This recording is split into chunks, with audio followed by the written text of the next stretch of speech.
May 1981. The Reagan era was in its early stages. Moviegoers flocked to see Harrison Ford and Indiana Jones. Televisions across the country were tuned to Taxi and Hill Street Blues.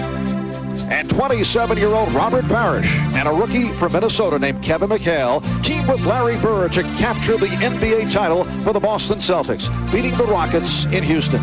200 miles north in Dallas, Texas, Larry Johnson was 12 years old. Throughout his high school years, he would watch the storied Celtics. While in Chesapeake, Virginia, Alonzo Mourning was only 11. As he grew, he became familiar with legendary Celtic mystique. 12 years later, Johnson and Mourning are teammates and have led the Charlotte Hornets to their first ever playoff appearance. They travel to the Boston Garden to face the Celtics in Game 1. Robert Parrish, now the oldest player of the NBA, and Kevin McHale don't subscribe to the notion that in basketball, as in life, the old will eventually give way to the young. And in Game 1, it was experience that prevailed. Down 1-0, these young Hornets have seen the Celtics' playoff success firsthand. Now, can the exuberance of youth overcome the NBA's grand old men in Game 2?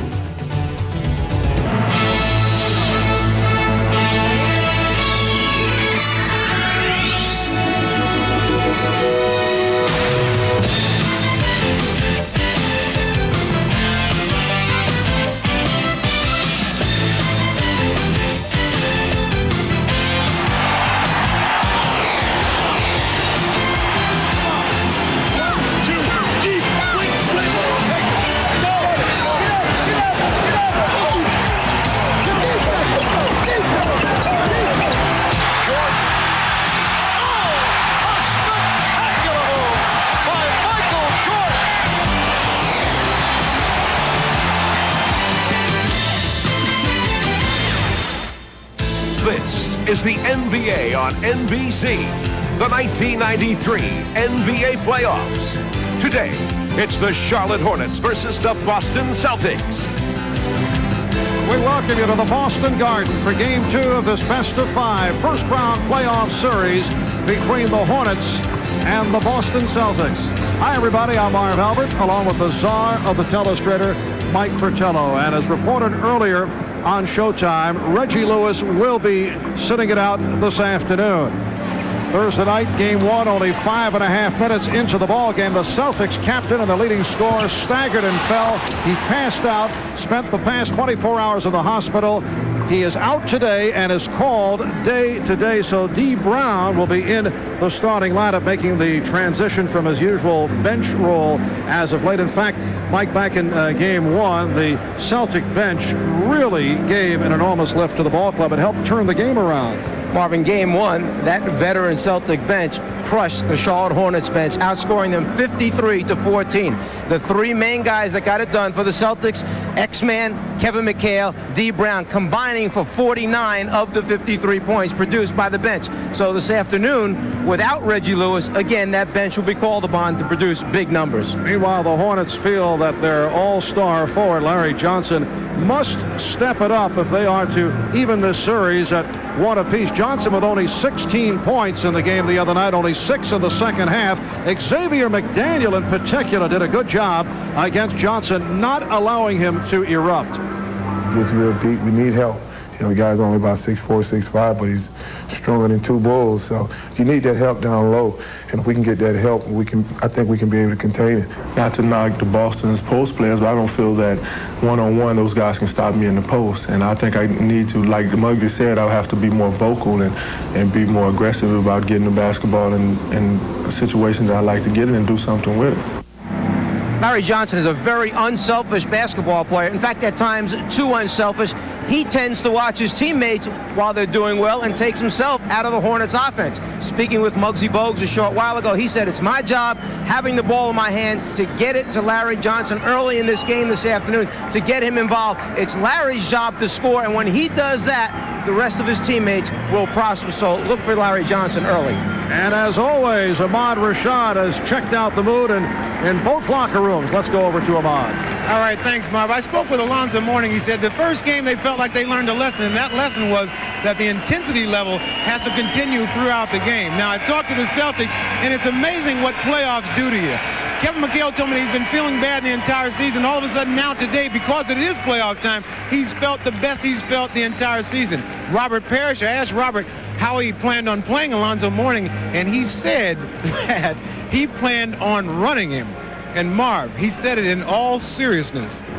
All right, Ahmad, so the Charlotte Hornets are hoping to tie this series at 1 against the veteran Celtics. The city of Charlotte will be rooting them on. The scene this past Wednesday, crowd of 6,000 turning out of the South Park Mall in Charlotte for a collegiate-style Hornet pep rally.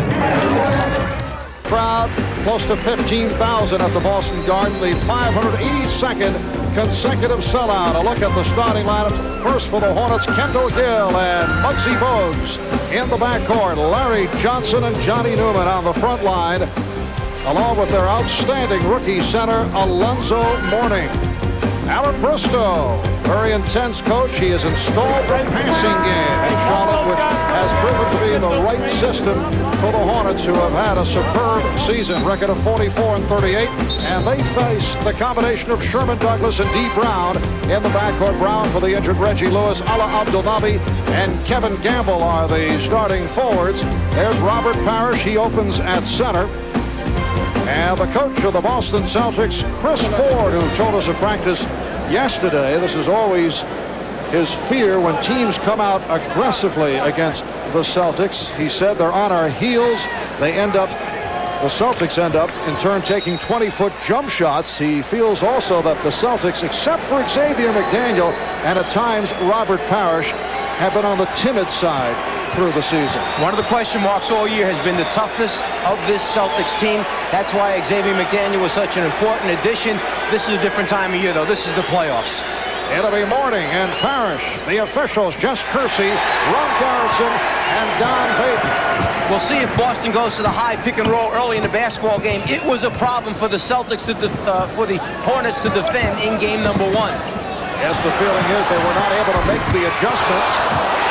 Brown with the rebound. D. Brown, who sparked the Celtics Thursday night with a series of blocked shots, getting Boston off to the 2-0 lead.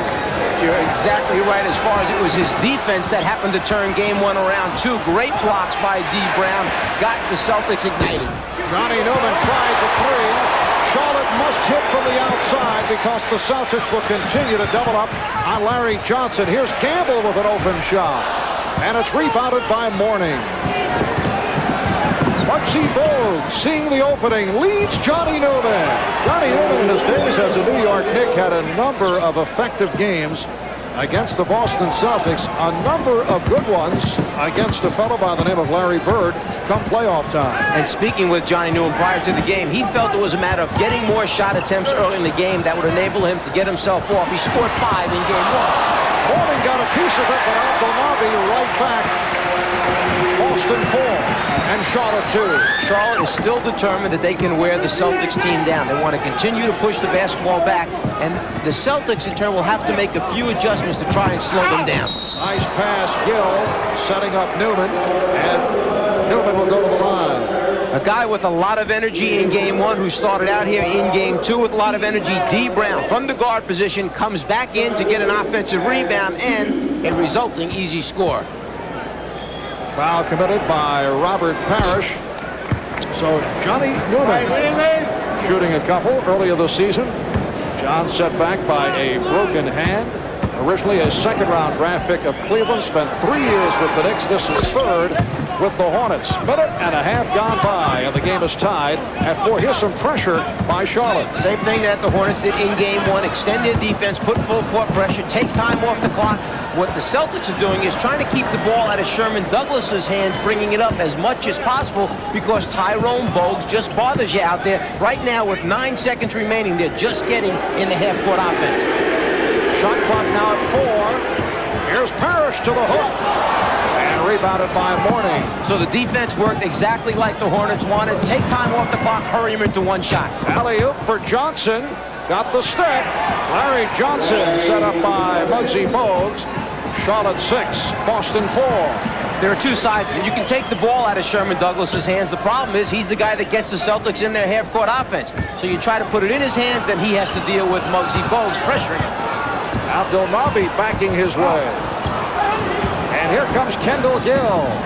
Johnson on the wing for Bowles. Mourning able to field it, but had it knocked away. Good play by Gamble. You will see Alonzo Mourning running that middle lane down the center of the floor, and they will look for him the entire game. Oh, D. Brown hits the corner jump, and the game is tied at 6. Celtics able to get back on the transition as Charlotte, every time down the floor, has pushed it quickly. Now Johnson out for Bowles. And Muggsy Bowles drills it for an 8-6 Hornet lead. You mentioned early in the season, Alan Bristow basically had run passing game as 90%, 95% of their offense. But as the season came down to a close, he started to incorporate a few more set plays. That last basket, the result of basically an isolation for Larry Johnson, who, when double-teamed, made the right pass out. Illegal defense called for the first time. The Hornets' problem in game number 1 was not the fact that they didn't get a lot of good shots and enough scores. The problem was they could not stop the Celtics from scoring baskets once they got done running it back. So the effort today will be for the Hornets to play better half-court defense against the Celtics. And there's the steal as a result of the deflection by Newman. Good look by Bowles. Gill could not complete it. Back comes Brown. Boston now on the run. Brown for Douglas. Game tied at 8, and the Hornets right back down court, and a foul call. The basket will not count. Celtics stopping the break, and the foul was given. Foul committed by Brown. Well, the valuable experience that D. Brown picked up this year while Chris Ford experimented with him as the point guard pays off there. He takes it to the last moment, makes the right decision. And this game has opened with a burst. It's a very quick pace. Kendall Gill, who had a good one the other night, 30 points, season high, 12 for 24, and he's given the Hornets a 10-8 lead. Douglas being played by Bowles. Abdelnaby guarded by Johnson. Abdelnaby with a pretty spin move.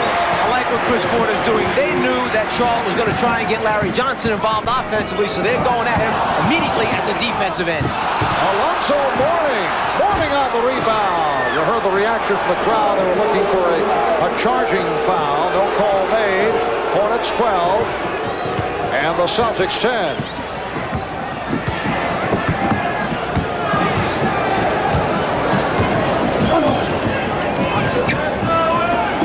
Again, Abdelnaby with the back end. Good box out by Mourning. Bowles for Mourning.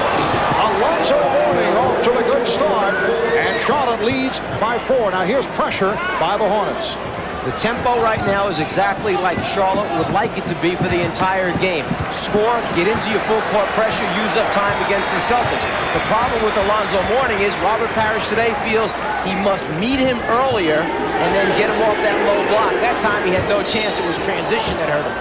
Parrish brushing off Mourning, and the foul was called before the shot attempt, so the basket does not count. 6:47 remaining, first quarter. Timeout is called. React to playing in the fabled garden on the parquet floor. We asked Alonzo Mourning, is he affected at all by that Celtic mystique? And it doesn't bother me. We could play anywhere, and it doesn't bother me. I don't. That stuff only affects you unless you let it. You get involved in all the hoopla and the leprechaun and the good, all that stuff, man.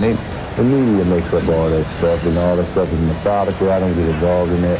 I go out and play as hard as I can. You know, we can play on that anywhere, outside on the blacktop. You know, I'm still going to play as hard as I can. None of that stuff affects me.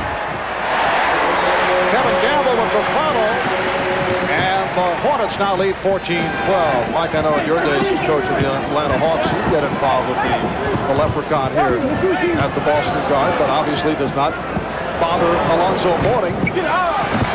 Anytime you get 30 points, 11 rebounds, 2 block shots, I'm sure you're not worrying about the leprechauns in the building, but there have been a few players that have had a few nightmares in this building. We're halfway through the first quarter.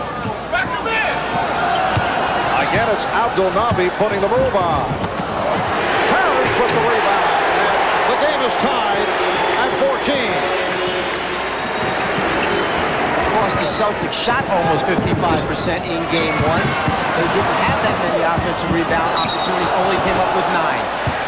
Double dribble is called on Kendall Gill. Let's go back a few moments ago, talk about fast break basketball. For Charlotte, you have Tyrone Bogues with the ball. They fill the 2 outside lanes. Larry Johnson takes the middle, but watch the last man trailing opposite for them, who happens to be the big guy, Alonzo Mourning, almost perfect running the lane. Game is tied at 14 with 5.5 remaining in the first quarter. Pick and roll, but Abdullahi could not hit. Looked like Mourning got a piece of it. And it will be Charlotte ball. In practice yesterday, they wanted Abdullahi to wind up shooting jumpers, not taking it to the basket. The rotation must come a little sooner. The excellent defensive play that time, a piece of the ball. Kendall Gill. Charlotte by 2. Kendall Gill in his 3rd year out of Illinois. Went through a downswing earlier in the year, upset by trade speculation, upset about his diminished offensive emphasis, with Alonzo Mourning taking a lot of shots earlier in the season, but things have worked out, and Gill has been superb the past couple of months. Gill called for that foul. It is a non-shooting affair, and Gamble will throw in. But first, a substitution. Here's Del Curry replacing Johnny Newman. Del Curry had a very difficult time Thursday night in game 1. Only 3 for 12. Did not take good shots. Did not get effective screens. Hit only 1 of 10 in the game's first 46 minutes. And that on a goaltending call. And that time, Sherman Douglas tried to thread the needle. The deflection out of bounds, off the hand, turnovers for the Celtics. That's Curry with it, being guarded by Gamble. Johnson facing single coverage. Shot clock at 6. Gill for Johnson. And Parrish gets to it. Dee Brown trying to set up with the hesitation dribble. Gamble for 3. Charlotte possession. It certainly would be nice if Kevin Gamble could get back to knocking some shots down, because they will be rotating him into that 2-guard position. They need someone from the perimeter to complement the inside game when they go to Parrish or McHale or McDaniel down low.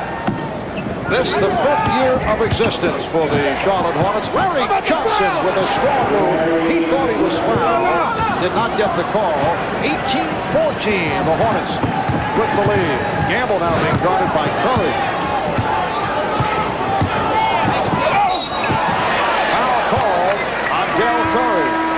Larry Johnson wanted a call at the end of his last move. He thought this should be a foul. This type of move, you would get a call during the regular season, but when you jump into the defensive player and he goes straight up and down in the playoffs, it will be no call at all. So don't waste time complaining. Just run on back and play defense. Crowd responding to the entrance of that man, Xavier McDaniel, who has emerged as a huge favorite here in his first season as a Boston Celtic. He's brought a lot of heart to this ball club and had a good one in game 1 on Thursday. Spoke with Don Casey, the Celtics assistant coach, just prior to the game. He felt that Xavier McDaniel was such an important part of this Celtic team because of how he has the ability to step up during playoff time. And a foul is called. The matchup is now Xavier McDaniel and Larry Johnson, and a kneeing foul was called on the X-Man. That will put Larry Johnson at the line. In game 1, a few words were exchanged between Xavier McDaniel and Larry Johnson. Larry talking a little bit of trash, which he likes to do. X-Man, who will never back down from an opportunity to talk trash, wound up with a little nose-to-nose conversation. Yes, the X-Man, one of the masters in that department, going back to his days with the Knicks and the Suns and the Sonics. Larry Johnson, a 77% free throw shooter, now has 6 points. Charlotte 20. The Celtics 16. Again, pressure, light pressure, as Kendall Gill stays with Dee Brown. One of the reasons why you want to play good defense and not foul is when you foul the Hornets and put them on the free throw line, it gives them a chance to get into their extended defense and pressure the basketball. Shot clock at 5. Gamble off balance. That's a second field goal. And the Celtics are down by 2.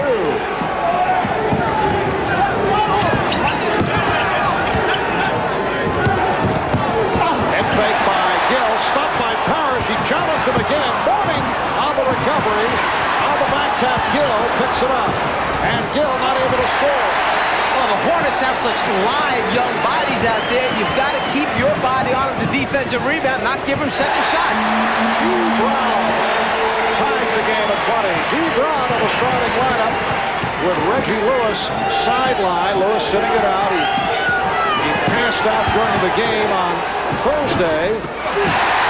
Spent the last 24 hours in the hospital, and it was decided to keep him out this afternoon. Here is the X-Man. Rebound, McDaniel. Rebound, McDaniel. And it's knocked out of bounds by Charlotte. Timeout called by the Hornets. 2:22 to go, first quarter. The game is tied at 20. Tied, and they have come a long way in this their 5th year of existence.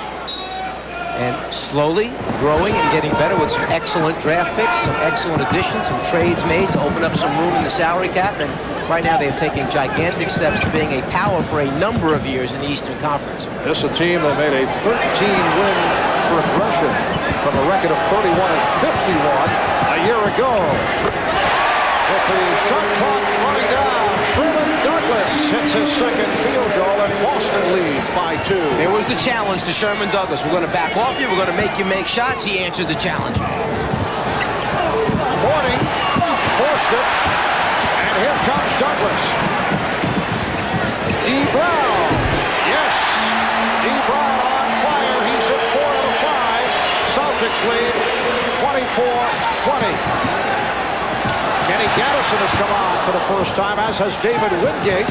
Here's Gaddison, lost it, but a foul on Brown. Kenny Gaddison the other night took a hard shot to the nose from Kevin McHale late second quarter.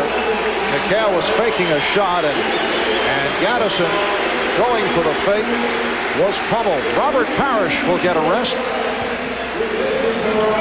Joe Klein checks in.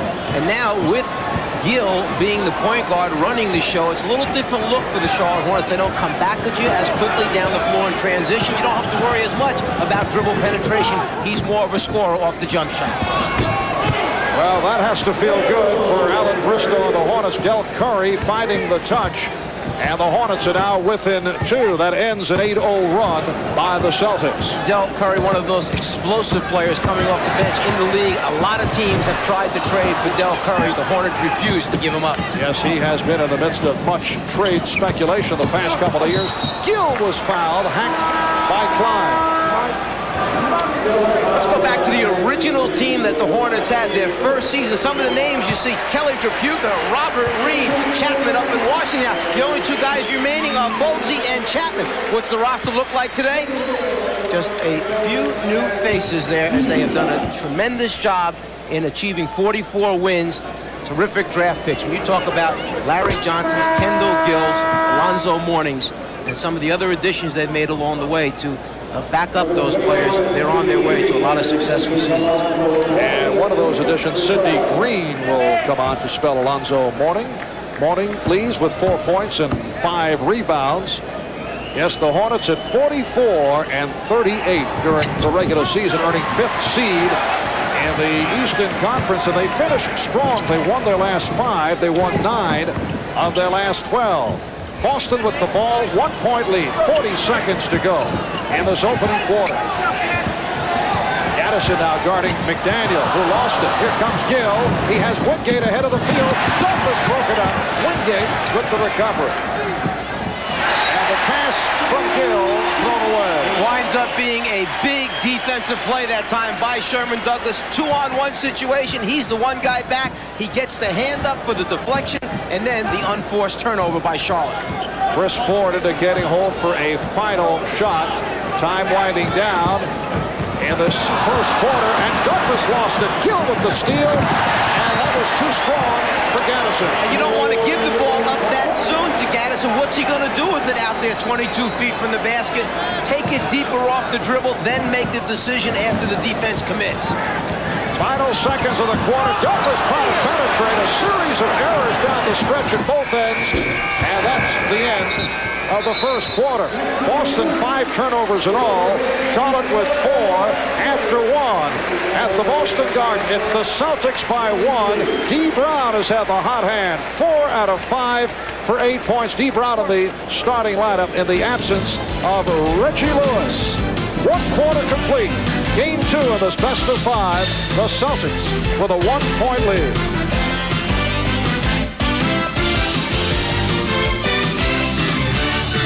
It's like the rest of us here sitting here as a fan. Let me ask you one thing. Does it surprise you how well that Robert Parrish has been able to play over the years? I'm a little surprised, but he's taking care of himself. He does a lot of stretching. I think that's what it takes today is go out, keep your body in shape in the off season, and when you might add a few years on your career. You know what? Now, this is usually your time, and I know it's got to be tough. This is the first time you've been sitting here as a retired player watching these playoffs. Are you bored a little bit? A little bit, but I know I can't play no more, so this is the enjoyment I get out of basketball now. What about, have you ever considered maybe coaching? Not really. Too much work. Well, a question that's probably more important, at least to Mike Fratello. Have you considered doing color commentary? Not at all. I'd rather coach and do color commentary. So you're enjoying yourself in your retirement? Yeah, my back's starting to feel better, so I'm getting some enjoyment out of it now. I come here and watch a few games, and I'm just happy for the way the team's performed throughout the year. All right, Larry, it's always good to see you, and good luck to you in your retirement. Thank you, Ahmad. All right, back to you, Marv. All right, thanks, Ahmad. The second quarter getting underway, and back come the Hornets on a 4-on-1. Curry for Wingate. So it's Charlotte by 1. Well, you're safe for a while, Czar. I mean, Ahmad tried every job possible to get me out of work. I don't understand what the deal is. Did he cover sideline reporting? Joe Klein working against Sidney Green. Nice move. Joe Klein in his 8th year out of Arkansas. Man who comes on for Robert Parrish, able to hit the fadeaway, and it gives Boston a 1-point lead. Curry and Gill now in the backcourt. Pretty set up. Gaddison will go to the line. Gaddison up front along with Wingate.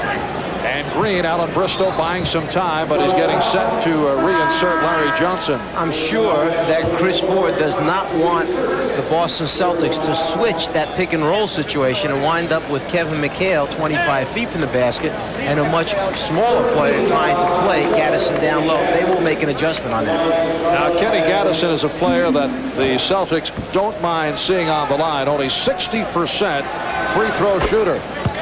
And he swishes the first one. Johnson is back. So it's Gaddison, Johnson, and Green up front. Gaddison last year was forced to play center at 6'8". He was the Hornets starting center most of the way. Terribly undersized. Took a beating, but he gave a tremendous effort. Gaddison at 6'8", about 255 out of Old Dominion. Game tied at 26. Minute and a half gone by. Second quarter. Rick Fox trying to go to work on David Wingate, who was called for the block. Marv Albert with the czar of the telestrator, Mike Fratello and Ahmad Rashad. From the Boston Garden, Game 2 of this best of 5. Game 1 Thursday night. Boston beat Charlotte 112 to 101. They will play game number 3 in Charlotte Monday night. Here's Kevin McHale, who came on just a moment ago. Nice ball, goes to the scoop. Had a real interesting conversation with Kevin before the game. You know, he's talking about development of moves for Shaquille O'Neal. Talking about how he has to develop different ones, what'll work in playoffs, what won't work. And then, as Ahmad mentioned, he was feeling very good today. He said, I think I can play more than 20 minutes. My back feels the best it's felt in quite a while. And Kevin has been a day-to-day situation because of the sore back.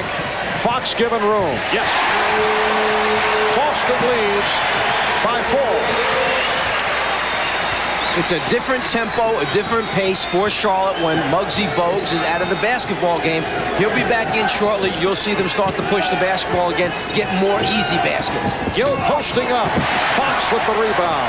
See, everything right now is trying to come off the half-court offensive set where the Celtics can dig in. They've got a nice-sized front line out there. Joe Klein, Kevin McHale, X-Man who's physical. It's transition scores that Charlotte needs. Larry Johnson moves it back. Charlotte opened the game. They're hitting at shots, but had their problems in the latter portion of the first quarter. They finished 9 of 22 in the first quarter. David Wingate buries the jump shot. David Wingate has been a question mark because of a sore left knee. He has brought the Hornets within 2.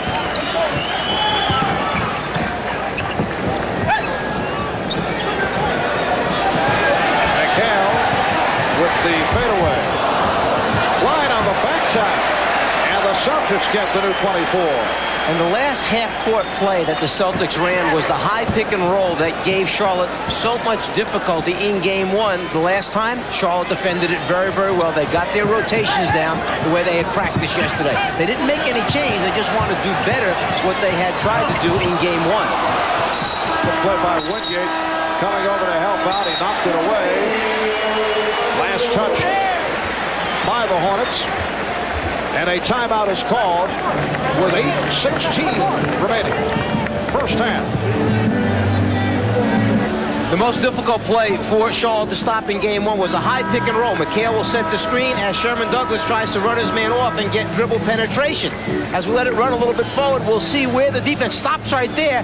How do they want to play it? Well, they want to let the big man hedge out, let the defensive guard get over the top, and then be ready with the next man to come over and support so there's no penetration. Then everybody is supposed to recover to their own people. It works to perfection. Everybody gets back. The result, no easy score for the Celtics. Substitutions by Alan Briscoe of Charlotte. Muggsy Bogues is back along with Alonzo Mourning. That's Brown firing with the shot clock down to 2, and Fox able to hustle to it. Mourning with the rebound. And here comes Bogues. Alonzo Mourning, who does have an outside touch. That's what he did in game 1 a number of times, was pull up in that high post area, foul line, top of the circle. Robert Parrish did not come out to get him, and he made a number of those 17-foot jumpers. Today, Parrish said, I have to pick him up earlier. That time he was left wide open. Parrish is not on the floor. And Kevin McHale throws in his second field goal. Boston 32, Charlotte 30. Again, the matchup, Xavier McDaniel involved with Larry Johnson. Mourning guarded by Klein. McHale over to help, so Mourning is open. Wingate kept it alive. What a play by David Wingate, guiding it to Kenny Gattison. And the game is tied at 32. The Boston Celtics went 48-34 in the regular season, finished second in the Atlantic behind the New York Knicks, 4th seed in the Eastern Conference. Shot clock at 5. Fox stripped by Gattison. Fox able to recapture. And Jess Kersey with the whistle indicating the 24-second clock had to be reset and was not on the change of possession.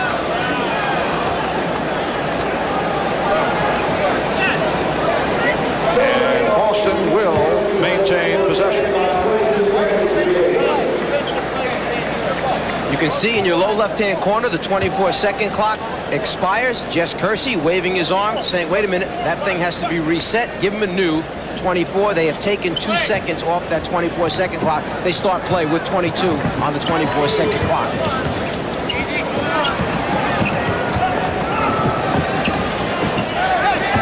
McHale got it to Fox, but he lost the grip. Alonzo Mourning has been controlling the board. 7 rebounds for Mourning. Larry Johnson telling us yesterday that teammates said he has to be more aggressive offensively. That time the low percentage pass was thrown away, but He's been facing the double team, and he's not a selfish player, so does not want to force, and he's had a difficult time in the first half. Reggie Lewis at Dunbar in Baltimore. Pretty good ball club. Also included Reggie Williams of the LA Clippers, coached by Bob Wade. The Dunbar High School Poets, and they posted a 50-0 record one particular season. Not a bad group. Bob Wade went on to become the head coach at the University of Maryland. Reggie Lewis, for those who may have just tuned in, is not with the Celtics today. He staggered, fell to the floor in game 1 on Thursday. He passed out. Spent the last 24 hours under observation at New England Baptist Hospital. Wingate on a fast break lead for Larry Johnson. Charlotte leads 34-32. And we're told all the tests came up negative, but for precautionary purposes, Reggie Lewis is sitting out the game today. So D. Brown in the starting lineup, and Brown has played well. He's hit 4 out of 7, 8 points. McHale operating against Gaddison, and illegal defense called for the second time, so a technical foul will be awarded to Boston. Alan Bristow, the coach of the Hornets, walking it off.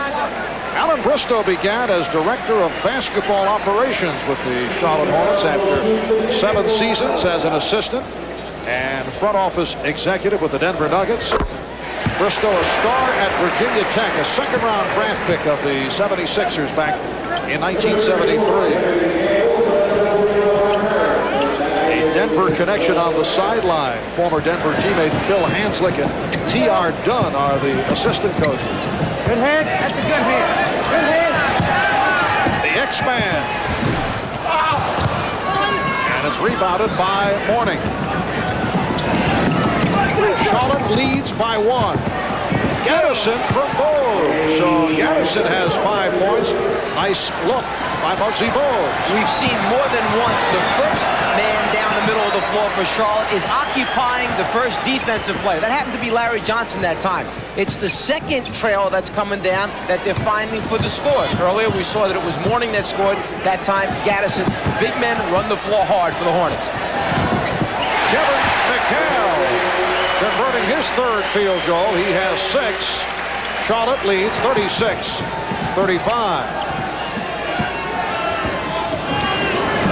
Wingate off the crossover. Gaddison had it knocked away. Here comes Gamble. Pursued by Wingate. Gamble all the way. And the basket will count. It's a goal kick. Tremendous hustle that time by Alonzo Mourning to get back an even challenge, but you got to touch the ball when it's on the backboard. Basket counts.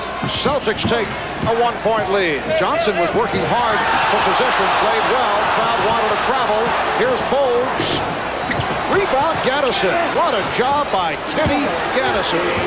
And Charlotte has taken a 1-point lead. Gaddison off the bench for 7 points. You know, we mentioned earlier that Del Curry was a much sought-after player from the Charlotte Hornets. Kenny Gaddison, another player that a lot of teams have tried to trade for because he can rebound, block shots, and gives him size up front. But at the other end, Kevin McHale has been able to take advantage. Bogues' pass intended for Gaddison was deflected out by the Celtics. Muggsy Bogues would have liked to have thrown a bounce pass that time, but instead he tried to go up over the top. D. Brown gets the hand up, a piece off the finger right there. As a result, the fans felt that it touched Gaddison last, and in fact, they may have been right. Crowd reacting to that call. Kendall Gill has checked back in. So Gill and Bogues now in the backcourt. Mourning up front with Gaddison and Johnson. Mourning. Alonzo Mourning with 8 points, 8 rebounds. Charlotte leads by 1, and the Celtics want to talk it over. 3.5 remaining in this first half.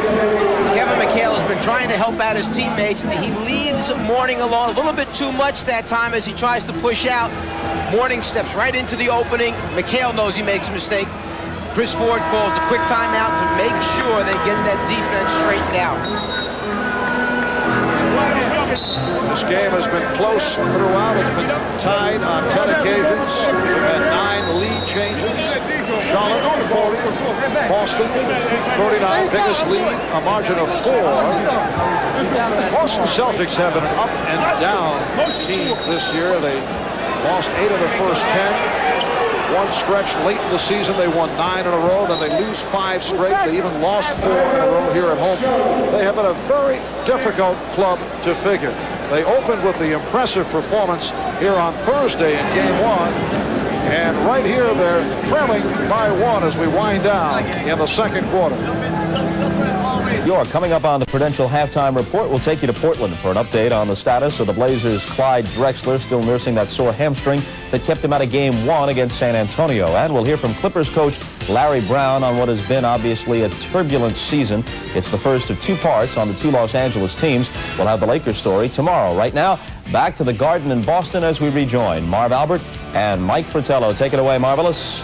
All right, Bob and Czar, the NBA has certainly had its share of surprises in the early going of the playoffs. San Antonio winning in Portland. Phoenix losing to the Lakers. Knicks did not have an easy time last night against Indiana.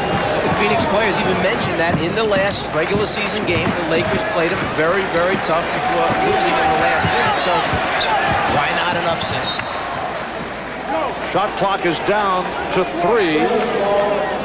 3:10 remaining in this first half. Charlotte 40 and Boston 39.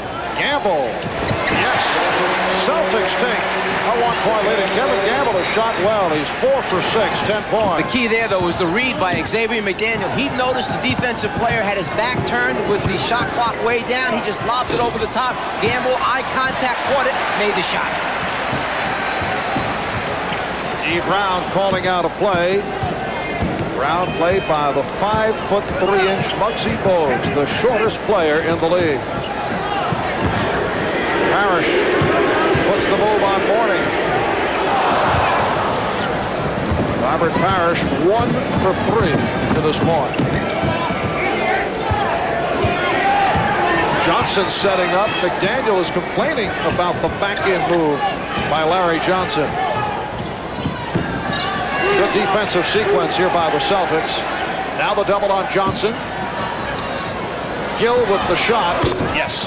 Kendall Gill with his 3rd bucket. He has 7 points. That's got to be a big plus for Charlotte. The fact that the Celtics played excellent half-court defense. Charlotte was not in its passing motion game. They were in a set play, and yet with a number of passes and the shot clock running down, they stayed in it. They didn't panic. They executed and paid off. He feels it. Kevin Gamble goes to the fadeaway. 12 points for Gamble. He's the high man. And it's Boston with a 1-point lead. Minute 40 to go in this first half.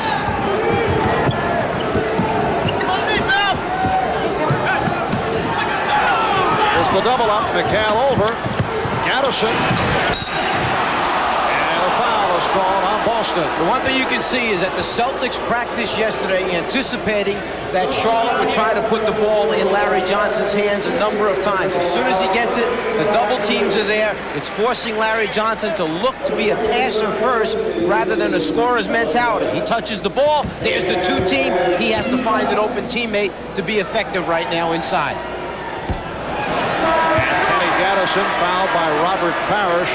Misses the first of 2. He's only a 60% free throw shooter. Del Curry is back.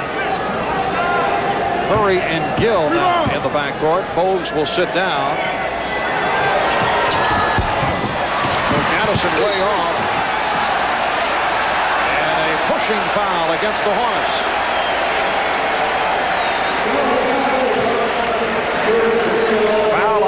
His second. The hard work, the effort right there, but then the left arm shoves the Chief out of the way, the resulting foul.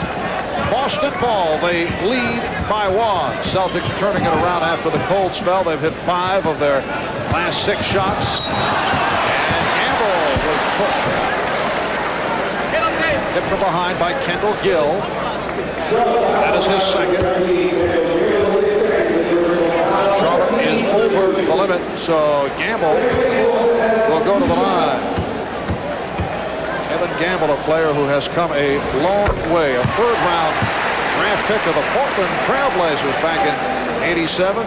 Bounced around, played in the Philippines, shuttled around the CBA, eventually signed with Boston as a free agent. And has emerged as a major player. He's the high man with 14 here this afternoon. Boston leads by 3 as we come up on 1 minute left in the first half. Curry off the pick. Rebounded by Parrish. Got to be a number of coaches sitting home saying Del Curry never missed that shot during the regular season when he's that wide open, because he makes it with a hand in his face. Gamble tries the 3. Parrish with the rebound. Neither club has hit a 3-point shot in game 1 or in this first half here today. Douglas with a force. Rebound Parrish. Boston with its biggest lead, a margin of 5.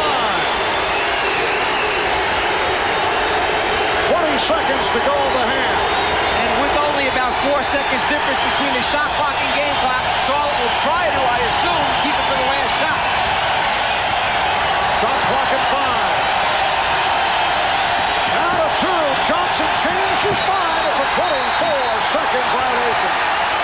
There's that unselfishness again of Larry Johnson, who I'm sure his teammates and coach felt he was going up with it. Instead, at the last minute, tried to drop it off, but no time left for the shot. 4 and 6/10 seconds remaining in the half. Crowd responding to the Celtic effort. 5-point Boston lead. They've scored the last 6 points. McDaniel for McHale. McDaniel looking for position. McDaniel now with the shot. So that is the end of the first half. Kevin Gamble leading the way. 5 for 8 from the field. 14 points in game 2 of this best of 5. It's the Celtics 47 and the Charlotte Hornets 42. Coming up in a moment, the Prudential halftime report. We'll go back to the studios for Bob and Quinn. Celtics trying to go up 2-0 and leading the Hornets 47-42. Bob Costas back in New York. Quinn Buckner and Bill Walton will join me momentarily. The second game of our playoff doubleheader today is in Portland. The Spurs surprised the Blazers in the opening game on Thursday night. Portland needs this one badly, obviously, and the big question is whether Clyde Drexler will play for the Blazers. For an update, let's go to Dick Enberg and Magic Johnson. Dick? Bob, I would suspect that Clyde Drexler may not be playing, because if a man has a bad hamstring, he'd be warming up right now, and we're 11 o'clock in the morning, an hour and a half from tip-off time. What's your thoughts? Well, I think that you're right, because he should be out here loosening it up and getting ready for the game if he were going to play. A man who really had a nightmarish game, the Cliff Robinson, who will be the sixth-man award winner in the NBA. His free throw percentage reflecting a dismal night for Portland that lost by 1 in game 1. Here's one of his 7 misses. This came in the final seconds. He had 2 chances to give Portland a 3-point lead, missed them both, the timeout, and San Antonio went on to win the game. Free throw shooting, he was 3 for 10 and 1 for 15 from the floor. Well, he told us yesterday that he was uptight. He wasn't relaxed, and I think right now you'll see a strong Cliff Robinson come back and make a great effort. All right, that's the story here. We wait for Clyde Drexler, and Portland must win today. Bob? And when we come back, we'll take a look at the LA Clippers and their coach Larry Brown. That's next after a message from Prudential and a word from the NBA.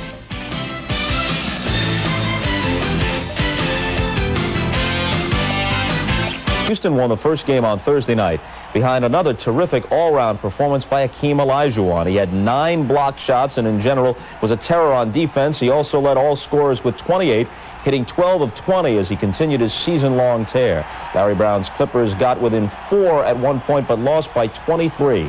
Game 2 tonight is at the Summit in Houston, and with more on the Clippers, let's turn to Jim Lampley. Jim. All right, thanks, Bob. As everyone knows, Los Angeles basketball fans are in no way accustomed to NBA mediocrity. Through most of their respective franchise histories, the Lakers have never been that bad, the Clippers have never been that good. But for the past 2 seasons, both teams have been transiting through the mediocre stage as the Clippers have sought to trade identities with their traditionally more uptown brethren.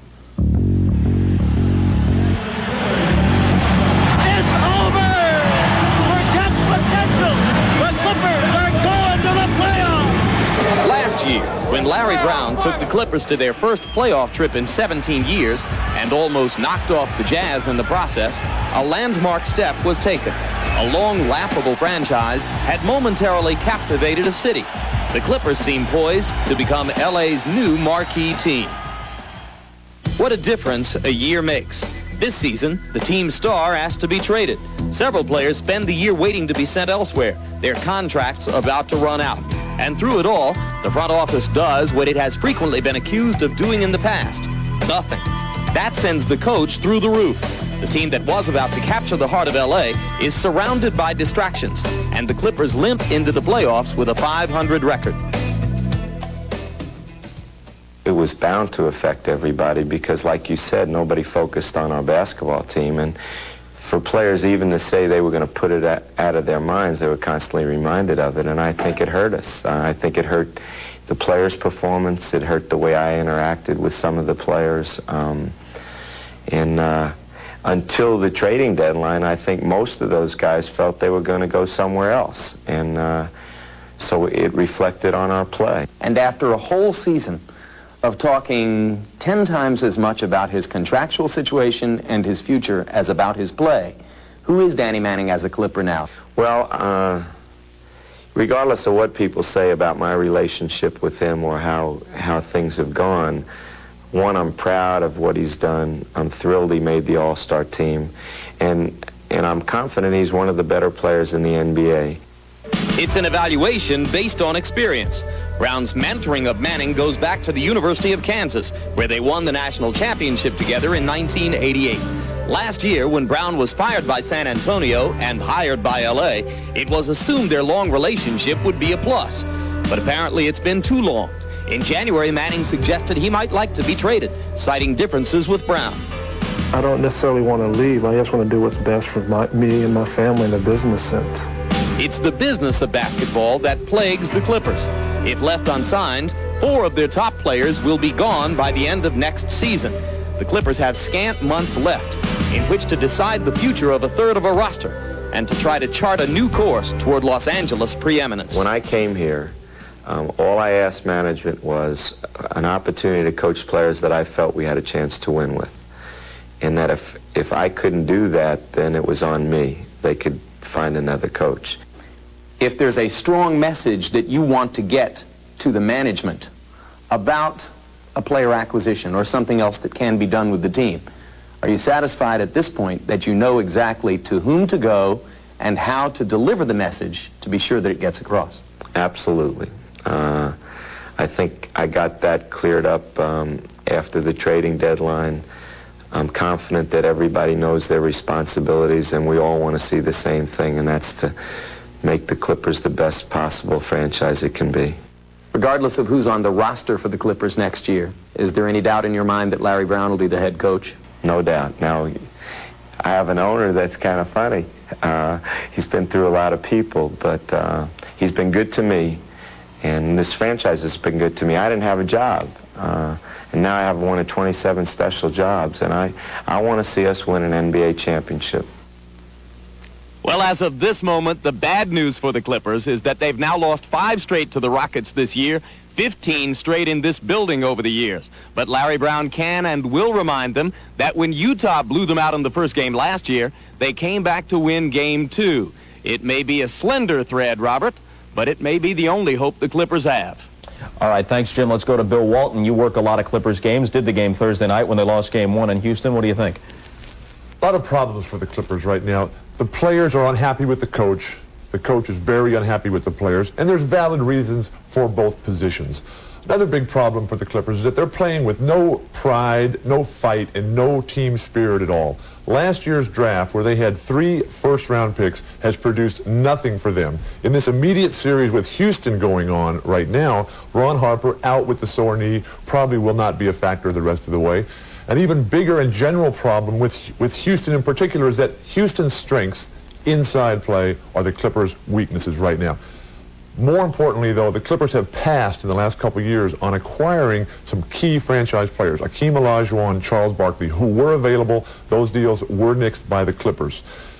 The opportunity to acquire Dennis Rodman possibly this summer was passed on last year as well. Big problems for the Clippers. They're stuck, as Jim said, in mediocrity. Can't go up and can't get down. Now, I don't want to pose as an expert here, but let me sum this up before we go to you, Quinn. Just by way of review, they've lost 5 straight games to the Rockets.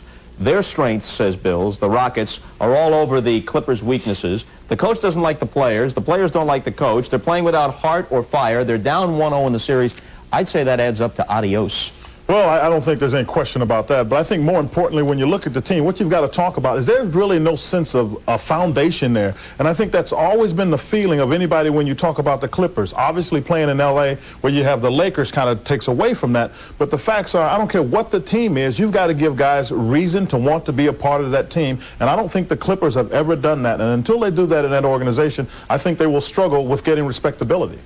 A dismal report on the Clippers prospects. Equal time is available should they apply for it. We'll send it back to the Boston Garden for the second half of the Celtics and Hornets. Boston leading it by 5. Marv Albert and Mike Fratello rejoining us after these messages from your local station.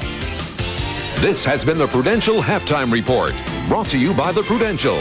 Peace of mind. It comes with every piece of the rock. The Hornets by 5 at halftime. Marv Albert, Mike Fratello, Ahmad Rashad, and Mike, looking back at this first half, the Boston Celtics did a very effective job on Larry Johnson. The double team has changed his game. When you think about the fact that Larry Johnson averages almost 17 shots per game during the regular season, here in the first half, only 3 out of 5 field goal attempts, 2 for 2 from the line. How'd they do it? By changing up on him. Every time he touches it, there's the first double team by D. Brown. Touch it again, here's the second double team coming, this time from a big guy. It's got Larry Johnson thinking pass first, shot second, and he needs to have a scorer's mentality. 3 of 5 for Johnson, only 8 points in the first half. As we take a look at today's Miller Genuine Draft halftime statistics, Charlotte 18 of 37, 49% from the field. Boston 21 of 47. Kevin Gamble 5 out of 8 leading the way. He's the high man with 14 points. And off the boards, Boston with the advantage, 25 to 18. Look at Robert Parrish, 8 rebounds, 3 on the offensive glass. Now let's go over to Ahmad, who is alongside Boston Celtic coach Chris Ford. All right, thanks, Marv. Chris, you got to be happy with the play of some of your players. They've stepped it up, seeing it with the absence of Reggie Lewis. Yeah, I think D. Brown and Kevin Gamble and Rick Fox did a great job out there. They really got a lot of loose balls. Kevin Gamble's hitting the open jump shot and running a lot of plays that we would normally run for Reggie, and Oscar's responding. All right, good luck to you in the second half, Coach. Thank you. All right, thanks. Back to you, Marv. All right, Kevin Gamble, known affectionately as Oscar for the one-time Major League Baseball player, Oscar Gamble. We'll be right back. We're set for the start of play in the third quarter. Well, D. Brown, 4 out of 7, 9 points. Kevin Gamble able to step up, and the Celtics needed this kind of offensive output with Reggie Lewis sidelined this afternoon. Chris Ford said he would rotate 3 players, D. Brown, Kevin Gamble, and Rick Fox through that 2-guard position by Lewis being out. Think about game 1, only 6 shot attempts, 3 out of 6 for Kevin Gamble. Already here in game 2, he's 5 out of 8 in one half, so more shots coming his way. You're talking about a guy who's almost a 51% shooter. That's a plus for the Celtics. And we get the whistle from Jess Kersey. Illegal defense called for the first time against Boston. Charlotte already hit with 2. Johnny Newman will inbound. Newman is up front along with Alonzo Mourning and Larry Johnson, Kendall Gill, and Muggsy Bogues in the backcourt. Alan Briscoe back to the starting lineup.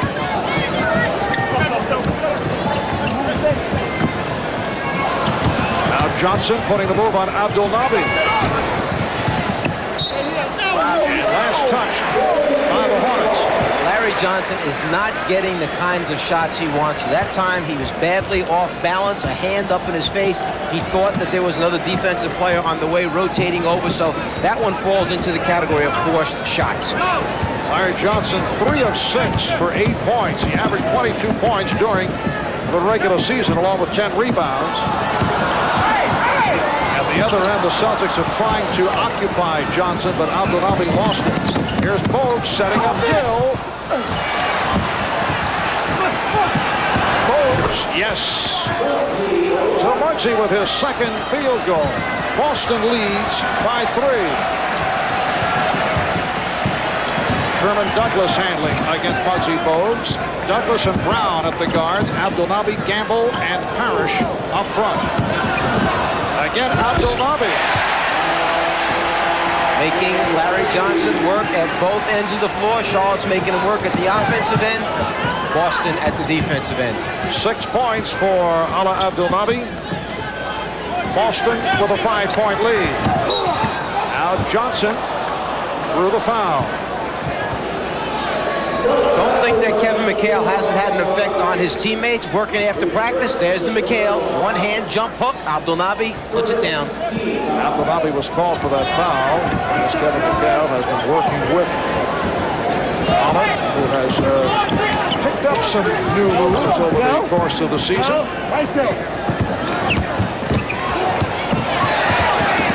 Gill with the recovery. And Kendall Gill able to knock down his 4th field goal. He has 9 points. Kendall Gill in his 3rd season out of Illinois. Finished strong over the last 5 games, all 5 won by Charlotte. Gill averaged better than 21 a game. Parrish. Rebound Parrish. Boston 51 and Charlotte 46. In the first half alone, Boston came up with 11 offensive rebounds. They had 47 shot attempts to steal by Gamble. Charlotte has allowed more field goal attempts than any team in the NBA this year to their opponents. The Celtics taking advantage of this game. Well, D. Brown was fouled. He'll go to the line. Newman called for the personal. A little fade by Parrish, but Mourning turns his head to look at the ball. Parrish hustles right after it, and another offensive rebound, another 2 points for the Celtics. 39-year-old Robert Parrish, 6 points, 9 rebounds. D. Brown will shoot a pair. Game 1, D. Brown 8 for 8 from the free throw line. And D for the season at 79%. Both Boston and Charlotte, good free throw shooting teams. Celtics 4th in the league, and the Hornets number 5 in free throw shooting. Boston by 7. Johnson sets up Mourning, and Mourning was fouled. You can see how they have Larry Johnson thinking about pass. One player, Parrish, who runs out on him to take away the jump shot. It forces Larry Johnson to put it on the floor with his left hand. As soon as he does that, he then meets the next player who meets him on the baseline. Parrish jumps out. He puts it down. Abdelnaby waits for him. They have him thinking pass first, shot much later on.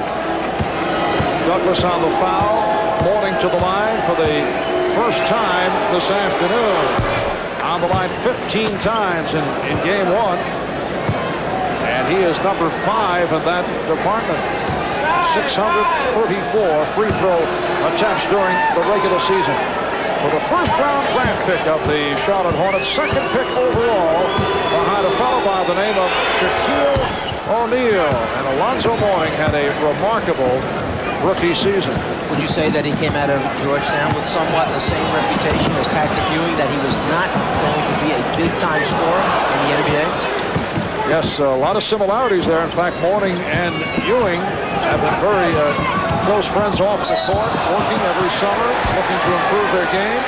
Foul is called. It's on Johnson, his first. And looking back at the rookie seasons of Patrick Ewing and Dikembe Mutombo, Patrick Ewing, though, was on a struggling ball club, as was Dikembe Mutombo. Mutombo started out very strong, you recall, and then had his problems in the second half of the season with the Denver Nuggets. Mourning has been solid right through. Parrish with a solid start here in the 3rd quarter.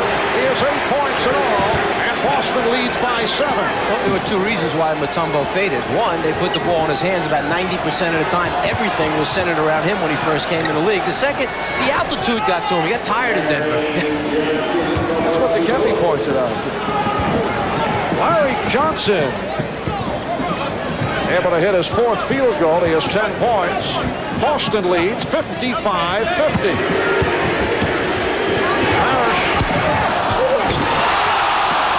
Johnson able to rebound after that terrific effort by D. Brown. Johnson from Bogues.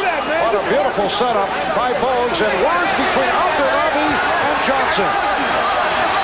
Larry Johnson did not like the fact that he got shoved in the back going full speed, and his concern obviously is the injury that could have taken place if he winds up running into that stanchion full speed ahead. They're talking it out right there. I'm sure the words were that there was no intent to hurt anyone.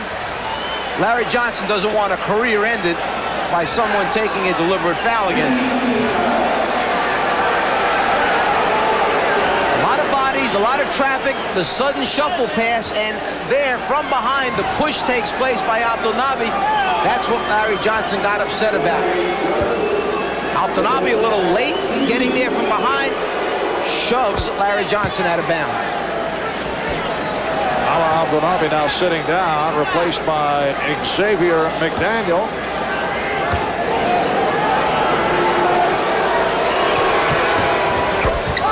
Something about don't wake up those guys when they're kind of sleeping out there. Leave Larry Johnson alone. Don't get him too fired up. Well, the Hornets off those free throws move within 3. Here's Brown. Yes. D. Brown has been on target. 13 points for Brown. Celtics by 5. 4 and change gone by. In the 3rd, now Johnson facing a double team, pumps it outside. Bogues for Mourning. And Mourning is fouled. Fouled by Xavier McDaniel. Larry Johnson just told Muggsy Bogues, you're wide open, I'll keep getting you the ball. You got to be ready to shoot it from the outside to make the Celtics pay the price. Bogues, always looking to give it up to an open teammate, found Mourning in the lane that time. Alonzo 2 of 2 from the line. He has 10 points in all. Earlier in the season, and we discussed this yesterday with Alonzo Mourning, who admitted he was a bit over anxious. And there was some questions about his shot selection, particularly the outside jumper. There were several games earlier against the Knicks where you had the idea he was trying to prove himself against his friend Patrick Ewing, but his shot selection has come a long way as the season has progressed. It's a lot for a rookie to come into the NBA. First of all, come in late, miss all that practice time in training camp, so you begin behind the 8 ball, and then to try to read different looks from different defenses up against different defensive guys. The word early was that he wouldn't give the basketball up. You're trying to get this guy headed in one direction. Alan Bristol did a very good job of integrating him into their offense. You can't expect everything in the beginning. Oh, beautifully done, but McDaniel missed the stuff. Douglas runs it down. Shot clock at 2. Gamble. Did he get it off? No, he did not. It's a 24-second violation. The scrap, the hustle, the loose ball, Celtics come up with it, but the one dribble cost them on the 24-second violation. You mentioned Mourning coming in late. He missed all of training camp because of a contract dispute, and then made great strides and had a superb first year. Xavier McDaniel is now 0 for 7 from the field. Boston with a 3-point lead. Charlotte trying to get back into the series, looking to tie it at 1. They head back to Charlotte for a game on Monday night. Mourning called for a travel.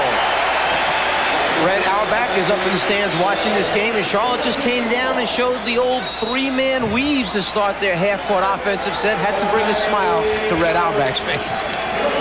Timeout is called with 5 minutes gone by in the 3rd. Alonzo, is he bothered by all the attention that Shaquille has received? My hat's off to him, and he's a great talent. He's going to get better, you know, but it's all about making everybody happy. That's the way I feel, you know, and I try to do what I can to make everybody happy. I've gotten, Player of the Month, things of that nature. But, I mean, I didn't do it by myself. Whether you like Shaquille O'Neal or Alonzo Mourning as Rookie of the Year, the one thing I like about both of these young men, they had great things to say this past season, and it all was centered around team first, not individual accomplishments. Obviously, a solid background for both of them coming out of college. The things that they say are the things you like to hear team players say, which all helps in building a winner. Johnny Newman was called for that foul. 6:45 to go in this third quarter. And it's Boston with the ball and a three-point lead. Marv Albert, Mike Fratello, and Ahmad Rashad from the Boston Garden. Gamble shot turned back by Newman. And here comes Bogues. Celtics get back as they have all afternoon. Loose ball foul, says Ron Garrison. It's against the Celtics. On Gamble, his first. In game number one, Tyrone Bogues shot only 3 for 10 from the floor, but a couple of those baskets were those in-betweeners that came in transition. When he pushed the ball down, Douglas backed off intentionally and basically said, you're going to have to pull up and make that 13, 14-foot shot. He had it again right there, could not make the basket. Celtics over the limit, so Johnny Newman on the line for two. Charlotte now 13 of 18 from the line. Boston is 7 of 7. It is a 2-point Celtic lead. It's been close throughout. At one stretch, Boston led by as many as 7. McDaniel 0 for 7 from the field. Banking with Johnson. And coming up short. Mourning had it knocked away. Mourning on the recovery. Bogues directs traffic. Finds the open man. Gill over it. Just lost the handle. Kendall Gill has had a very tough afternoon. Here is McDaniel. He tried to challenge Mourning. And it will be Charlotte ball. It's the second time that the X-Man tried to stuff. And the shot went astray. The quick pass underneath. Gill just loses the handle as he goes up in an attempt to try and dunk the basketball. At the other end of the floor, two Feelers players challenge one another. McDaniel takes it at Mourning, but no result. McDaniel is now 0 for 9. X-Man did not go for the head fake, but Douglas had it diagnosed, came up with a steal. Brown for Gamble. Brown on the back tap. And a foul is called on the Hornets. That's a tough call because Tyrone Bogues, being only 5 feet 3 inches tall, actually D. Brown can jump over the top of him, and as the ball came off the rim, it looked like D had used his one hand to support himself on Bogues' back in an attempt to try and keep that ball alive. The officials felt it was on the box out. Kevin McHale is back. Boston has missed its last 5 shots. Brown and Douglas in the backcourt. Parrish, McHale, McDaniel up front.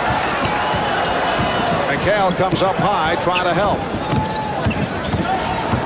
Douglas backing Bogues down. Douglas hits. A post-up move by Sherman Douglas to give the Celtics a 4-point advantage. Just under 5 minutes to go in the third.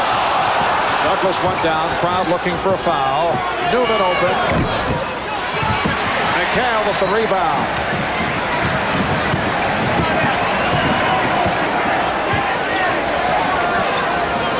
Daniel guarded by Newman, who stole it. He stripped him. Good play by Johnny Newman. Kendall Gill. Yes. Boston 59, Charlotte 57. You need to find ways to generate offense. One is come up with big defensive plays. The second one by Johnny Newman. Earlier a block shot. That time the deflection, which leads to the transition jumper by Gill.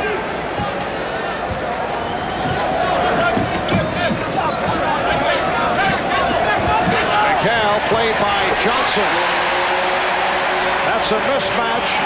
Kevin McHale with several inches over Larry Johnson. You could see the experience. He felt Johnson had overcommitted one way. He never hesitated, immediately turned to the lane and put the shot up on the rim. Nice play, and Gill hits, and he's fouled. Robert Parrish with the foul, so Kendall Gill has come back strong, hit the jump shot, and now challenges Parrish, converts, and will go to the line. Excellent interior passing by the Hornets, unselfish play. Newman gives it up, and then as Parrish tries for the rejection, the conversion that time by Kendall Gill. Actually, the Chief gets a little piece of it, but fouls with the other hand on the hip. Third foul committed by Parrish. Rahj'iladelphia has returned, replacing Xavier McDaniel, who has not been able to get into it. 1 point, Celtic lead. Pressure by the Hornets. Brown wasting little time, not a good shot. Charlotte with a chance to take the lead. Bowes, yes, and the Hornets lead 62-61. Here's another one of those transition jump shots when the defensive man is backing off, basically saying to you, you're going to have to make it. Muggsy Bogues answers it with the score. Timeout taken by the Celtics, 3:39 remaining in the third quarter.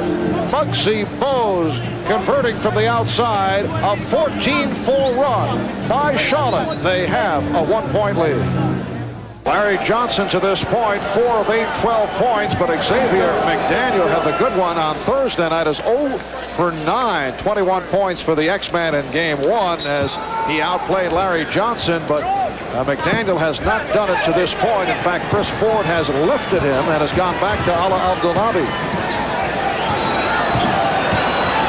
Charlotte leads 62-61, 3:25 remaining in the third quarter. Oh, what a rejection. Mourning soaring over for the block. And the call here is a foul on Sherman Douglas, who says no, it should be a tie-up. Well, it started out with the anticipation Rahj'iladelphia was going to turn to the baseline. The teammate, Mourning, comes over to help out his buddy, gets the block, and then it's a wild scramble for the loose ball. You had a number of different calls that could have happened there. Jump ball, personal foul, or a takedown. Well, Alonzo Mourning, who's 4th in block shots, comes up with his 3rd of the game. And Bogues with the Celtics over the limit will shoot 2. Muggsy Bogues at 5'3", smallest player in the NBA. Spud Webb is 4 inches on him, as does Greg Grant of the Philadelphia 76ers. One opportunity for Spud and for Greg. They go into the game to call for that post-up play. Johnny Newman converts off the offensive board, and Charlotte leads 65-61. Charlotte in the midst of an 8-0 run, a terrific turn pulled off by the Hornets. Working so hard to get the ball up the floor, Sherman Douglas, when he does get an open jumper, I'm not sure if he's going to have enough energy to put one down. Good play by Gill, doubling up. 5 on the shot clock. 2:51 remaining in the third. Rick Fox over the scorer's table, now being waved on. Replacing Rahj'iladelphia. Let's go over to Ahmad. Marv, coming out at halftime, looking at the Charlotte bench, these guys were all dead. Well, in the last 2 or 3 minutes, they have all come alive. I think they smell blood out here. They are really fired up. Alonzo Mourning fired up with his 4th rejection. Newman coughed it up. Here's Douglas. Rebound, Douglas. Knocked out of his hands. It'll be Celtic ball. There are only 3 players in the league that blocked more shots during the regular season than Alonzo Mourning. That was Mr. Olajuwon, O'Neal, and Mutombo that finished ahead of him in block shots for the regular season. Del Curry, who played only 7 minutes in the first half, has checked in. Curry still trying to find the range. Did not have a good one the other night. Parrish with that high arcing turnaround, and last touch by Fox. So the ball goes to Charlotte, and Alan Bristow now has a backcourt of Gill and Curry, Newman, Johnson, Mourning up front. Crowd trying to get the Celtics back into it. We come up on 2 minutes remaining. in the third quarter. Charlotte looking to tie this series at 1 and take it back to Charlotte on Monday night even at 1 apiece. Johnson played by McHale. 5 of the 24. Larry Johnson with a beautiful move, beating Kevin McHale. 67-61. Charlotte has its biggest lead. Let's go back to that point where Rahj'iladelphia fouled Larry Johnson going to the basket on a fast break. It got Larry Johnson fired up. It got the Charlotte Hornets fired up. They have the lead. McHale. Good penetration by Douglas, and then he kicked it out. Kevin McHale, 6 of 7, 12 points. Charlotte leads 67-63.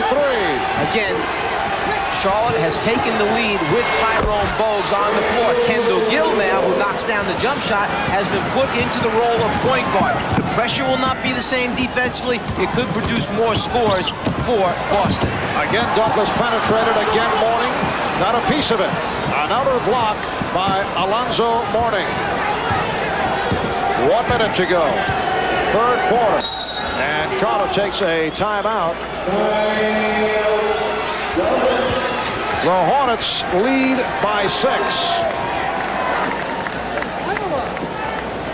Larry Johnson showing some signs after a difficult first half. Look at this one-on-one move against Kevin McHale. He feels that McHale will not have the foot speed to play him off the dribble, so he steps out away from the basket, faces up, and then takes him off the dribble. But the play that started this whole thing off back a few minutes ago in transition, the push there at the foul line by Rahj'iladelphia, which almost knocked Larry Johnson into the support system, got Larry Johnson fired up and his teammates fired up. So it's Charlotte by 6. A timeout has been called. We'll head back.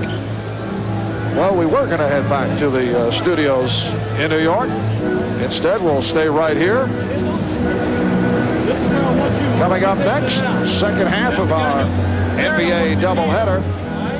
As you look at the Western Conference bracket, Lakers surprising the Phoenix Suns last night. San Antonio coming from behind to beat Portland on Thursday night in Game 1. Seattle and Houston winning their first games. And coming up next, a matchup of the Western Conference rivals. David Robinson and his San Antonio Spurs will go up against the Portland Trailblazers. That'll be Game 2 of their opening round series. Dick Enberg and Magic Johnson on hand to bring it to you. The Spurs and the Blazers next right here on NBC. Charlotte in this third quarter with the 9 of 15 from the field, as opposed to Boston going 7 of 21, has outscored the Celtics 27-16 to surge to this 6-point advantage. There's one thing to note on Boston's behalf. At halftime, they had held the second best, the second highest scoring team in the NBA. 110 points per game, second only behind Phoenix, to just 42 points in that first half. Outstanding defensive job by the Celtics. Now here in the second half, they have heated up those Charlotte Hornets. Charlotte Hornets trying to win their first ever playoff game. A 44-38 regular season, earning 5th seed in the Eastern Conference. They finished strong. They won their last 5. They won 9 of their last 12. And hoping to even up this best-of-5 series at 1 game apiece. Larry Johnson had to force it, the shot clock running down, and it's a 24-second violation. He didn't have time to try and beat McHale off the dribble. He knew he had to go up with a jump shot, and when you have Kevin McHale at 6 feet 11 inches with those long arms extending, trying to challenge shots, it's not easy to get a good look at the basket. That one fell way short. Kenny Gaddison, who played well in the first half, has checked back in. Gaddison, 14 minutes at 3 of 4, did a nice job off the boards. The Celtics will have time for a 2-for-1 if they want to. In other words, hurry up, get a quick shot now. You know Charlotte gets one back, but you get the final one, or they could elect to just run this 24-second clock down and then know that Charlotte probably will take the last one. Douglas. Oh, what a play. Fox got inside, could not convert. Fox again. McHale with the tip. Kevin McHale has come up strong, 7 of 8, 14 points. And Boston is down by 4, 20 seconds to go, third quarter.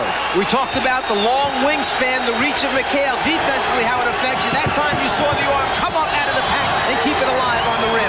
Hornets hold for a final shot. That's time remaining. Third quarter, Gill checks the clock, down to 5. Here's Gill off the dribble. Kendall Gill rejected by Robert Parrish as the third quarter concludes.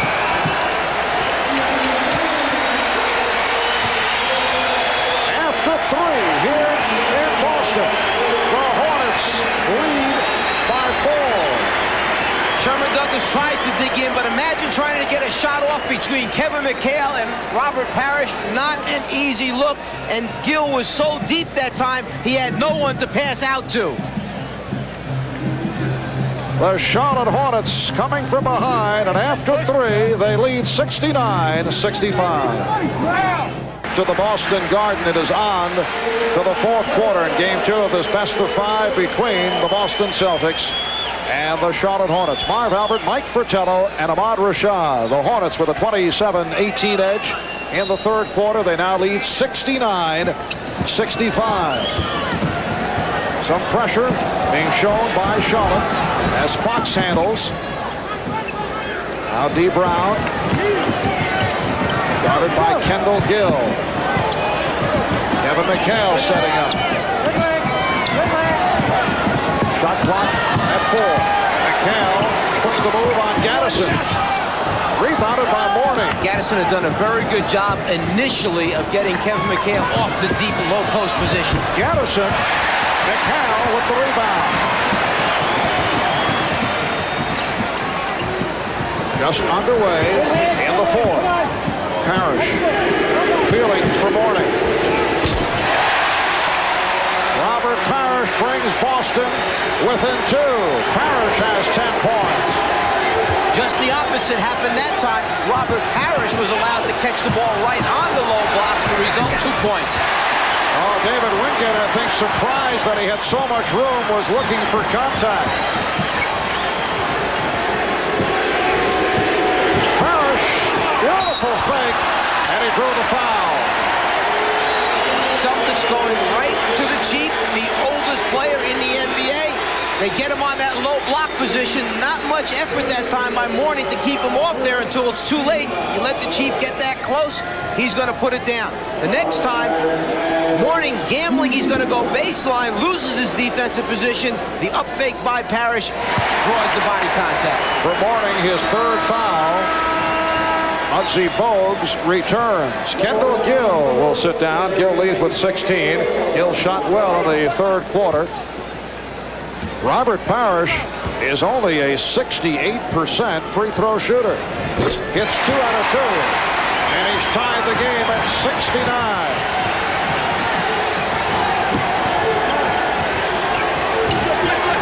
Mourning off the dribble was fouled. Fouled by Parrish. In game number 1, Robert Parrish had 15 points, 9 rebounds. Mourning, 30 points and 11. Trying to take Parrish away from the basket so he can beat him off the dribble. He gets the step. Parrish fouls. So there was quite a difference there between those 2 players as far as point productivity in game 1. Here in game number 2, Parrish has 12 points, 10 rebounds. Mourning, 12 points, 12 rebounds. So it's basically a wash right now. But the foul on Parrish is 4th. Mourning has 3. Curry fouled by Fox. Again, Del Curry not getting the screens, and he's had 4 shots. He's very fortunate right here as Rick Fox made contact. Talking with the Charlotte staff prior to the game, they said that there was so much pressure on Del Curry in game number 1. He never really got a good look. Mostly through the efforts of D. Brown. Today they're rotating 3 players on him, but they said it didn't even look good coming out of Del Curry's hand. When you have great shooters, you can see it when it comes out. It's a good-looking shot. The coaches knew it didn't look right. It didn't go in for him. And the last time these 2 clubs met here in Boston, a win for Charlotte back in March during the regular season. Del Curry was only 2 of 11. And a foul is called. So off the pressure, Curry picks up his second. and a half gone by in the fourth quarter. Rick Fox very close to a backcourt violation. Alan Bristow with a mild complaint.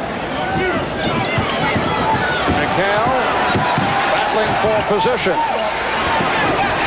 Kevin McHale, 8 of 10, 16 points.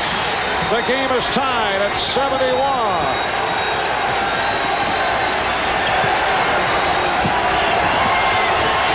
Here's the passing game. Swing the ball from side to side. Quick ball movement. Del Curry hits from downtown. That is the first three-pointer that either Charlotte or Boston has been able to hit. Del Curry with the three. Charlotte leads 74-71. It's such a quick trigger that Curry has on the shot. You cannot back off him. You must be up in his chest, forcing him to put it on the floor. Well, Parrish going to the entire repertoire. And a loose ball foul is called. It's on Gaddison. Alan Bristow very upset. Gaddison called for the push. And a timeout has been taken with 9:29 remaining in the fourth. Curry gets a good look, a quick release, bottom of the net for the three-pointer. Genuine moments.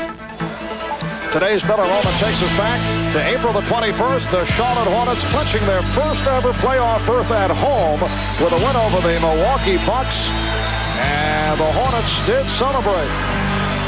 Nice moves. Win came a day before the 6th anniversary of the city of Charlotte being granted an NBA franchise. In recognition of this moment, Miller Genuine Draft will donate $1,000 to the Thurgood Marshall Scholarship Fund. Charlotte leading 74-71. Boston with the ball, 9:25 remaining in the game.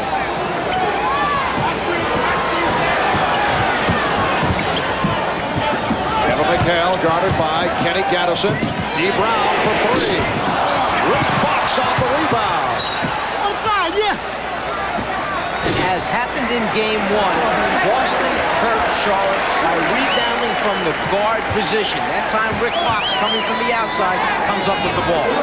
Muggsy Bogues knocked it away, went out of bounds, so it will be Boston ball with 22 on the shot clock. Brown guarded by Bogues. Parrish stripped by Bogues. One of the reasons why you want to keep the ball away from Tyrone Bogues, because he's so quick getting those hands in there. Larry Johnson for Alonzo Mourning. And the foul is called.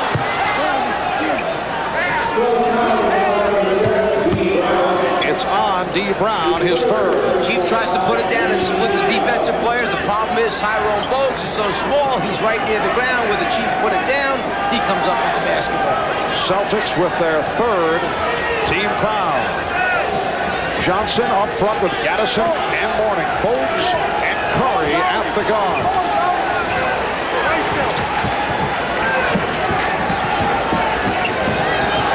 Fox all over Curry.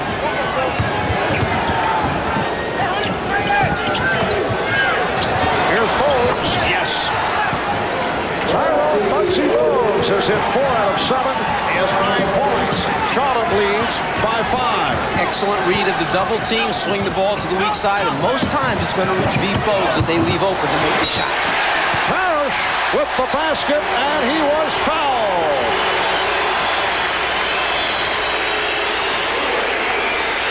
Foul committed by Gaddison. Larry Bird enjoyed that move by his one-time teammate.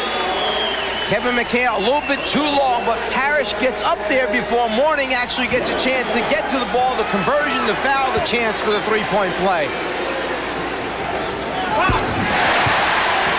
Charlotte 76, Boston 74. Xavier McDaniel is back. Curry out of quick release. Yes, so Del Curry has hit his last 2 from long range. One was a three-pointer. Boston takes a 20-second timeout. Charlotte now leads by 4. In transition, they set a late screen. They run Curry off it. That's why this 20-second timeout took place, because Chris Ford doesn't like the fact that no one stepped up to help. It doesn't take long for Del Curry to get it out of his hands. Del Curry, originally drafted on the first round by Utah, played 1 year with the Jazz, a year with Cleveland. This is 5th season with Charlotte. And as you mentioned earlier, Mike, a guy who right around trade deadline garners much speculation. His name has popped up on a number of occasions. Some teams want him as a starter. Other teams want him for what he gives the Charlotte team. Instant points, scoring off the bench. A guy who can stretch and extend defenses because of the range he has and how quickly he gets it off. So why give him up? Those guys are hard to find. How about Kevin McHale? 9 of 12, 18 points. You'll recall earlier this season, Kevin McHale has been bothered by ankle problems, back difficulties right throughout. Very unhappy about the lack of playing time. Spoke out about it and then apologized to his coach, Chris Ford, because he went public regarding his dissatisfaction. 1 on the 24. Johnson hits. Larry Johnson with the shot clock running down. Hits from deep. And Charlotte leads 80-76. 5 minutes gone by in the 4th quarter. McHale working at the same position. Oh, he's killing Gaddison now. Same move by McHale. McHale has 20. Boston has come within 2. Now McHale jumps out on a switch. It's because the word was given by Chris Ford. I don't care who takes him. Somebody get on Curry. Don't leave him alone. Shot clock at 5. Curry. Mourning is fouled. The combination of Parrish and McHale. It's called on Parrish. That is his 5th. Talk about Kevin McHale and the moves he has down low, giving a lesson first to the baseline to Gaddison with the jump hook. You saw Rahj'iladelphia, who learned from him. And then the next time, shoulder in, let's turn a different way, get a look over the top. Same results, 2 points. That's the question, and the woman with the answer is Hannah Storm in Portland. Hannah. Hi, Bob. Well, the answer is yes. Clyde Drexler will play. He obviously has that strained left hamstring, which has kept him out for the better part of the last 3 weeks. As you mentioned, he did not play in Game 1, but he told me that he woke up this morning, assessed the injury. The hamstring was not sore or tender, and he has participated in 2 scrimmages this week, so he does feel that he can go. Dr. Bob Cook, the team doctor, told me that Clyde is about 85 to 90%. He will start in today's game, but we don't know if it'll be at the 2 spot or the 3 spot. Now let's go to Marv Albert in Boston. Thank you, Hannah. And here at the Boston Garden, 6:38 remaining in the 4th quarter. And 80-78. Charlotte lead, and the older guys, Kevin McHale and Robert Parrish, have done the job. Kevin McHale with 20 points. Robert Parrish has 5 fouls, but he has 15 points, 11 rebounds, and off that 5th foul, Parrish sits down.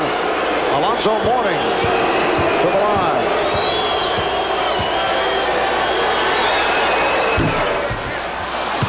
It's a 3-point Charlotte lead. Mourning is 5 out of 5. 13 points and 12 rebounds for Mourning. Here's Kendall Gill replacing Kenny Gaddison. So many times young people, rookies, come into the NBA and they struggle from the foul line. Alonzo Mourning, who you mentioned, has had a great year in points, rebounds, blocked shots, shooting over 78% from the free throw line. So tremendous ability to concentrate at the line for this youngster. And the Charlotte Hornets as a team at 77%. That's among the top figures in the league. 82-78, Charlotte by 4 as they seek to tie the series at 1. Game number 3 in Charlotte on Monday night. Urban Douglas being forced to work hard by Muggsy Bogues. McHale comes outside, and McHale goes inside, and counts, and the foul! Wait a moment, now the official officials are discussing it. And the basket does hold up, plus the foul. Charlotte is trying to say that the foul took place while Kevin was dribbling the basketball. The officials had to decide if it was in the act of shooting or not. There is the strip, the hit, and the shot attempt. It's a good call by the officials. It is a continuation. And Kevin McHale with a three-point play has matched his season high.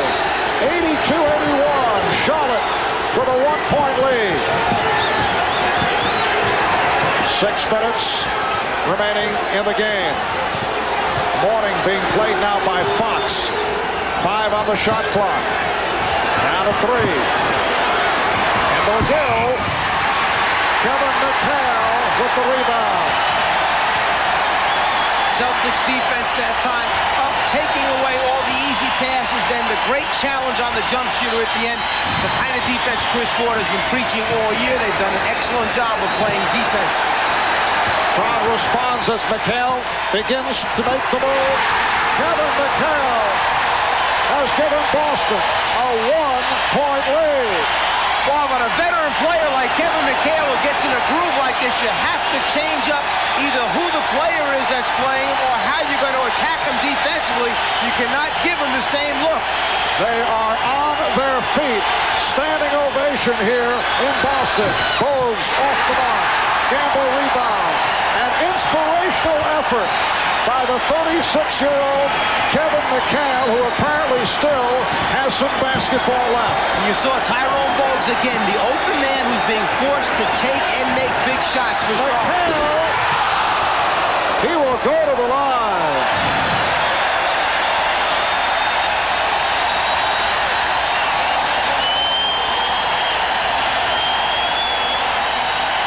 Kevin McHale is the one who called this timeout for the Celtics. He's exhausted. He turned and looked.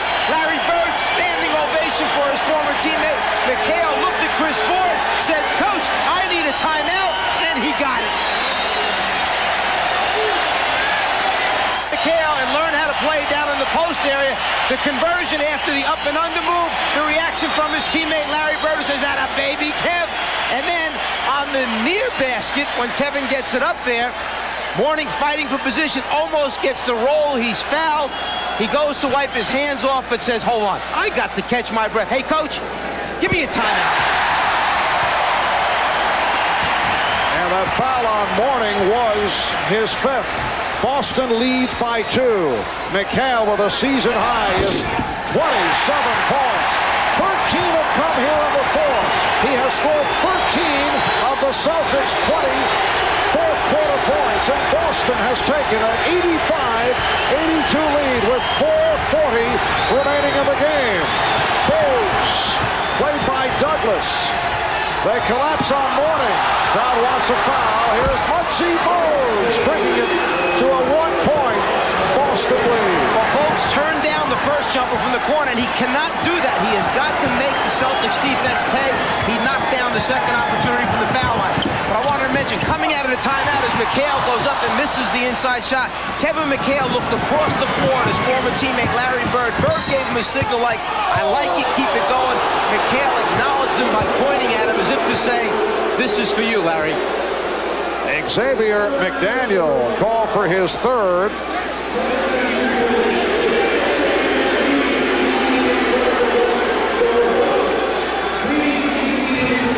Larry Johnson to the line. Here's Robert Parrish getting set to check back in. Parrish has 5 fouls.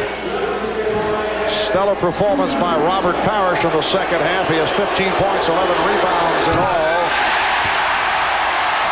At the airport, Marv, I notice a lot of times you get that cart to take you down to the gate that we're flying out of because of age and, fatigue. I'm wondering if the Celtics could use it to get Parrish and McHale up to the table when they want to report in because of this young Charlotte team trying to wear them out. Meanwhile, here's Chris Ford very upset. He started to head out to the floor, and now in a discussion with Jess Kersey. I believe he was complaining about the extra substitution allowed to Charlotte. As they did some shuffling, Kenny Gaddison has come on. Larry Johnson has tied the game at 85. We're just Coming up on 4 minutes remaining in this fourth quarter. The Celtics won game 1 on Thursday, trying to make it 2-0 in the series. Charlotte hoping to tie it at 1 apiece. Gamble. And the rebound is deflected out. Last touch by Boston. And the reaction from the crowd, they feel that not only 1 but 2 of the Hornets may have touched the basketball. Officials saw it the other way. My concern right now is Kevin McHale has had such a great run here in the second half for Boston and has not had a chance to regroup. Do you take him out right now with 3.5 remaining, or will he have run out of gas here in the stretch run? Oh, strong move by Larry Johnson. And it's Charlotte 87 and Boston 85. Johnson has 19. 3:25 remaining in the game. Now McHale operating against Gaddison.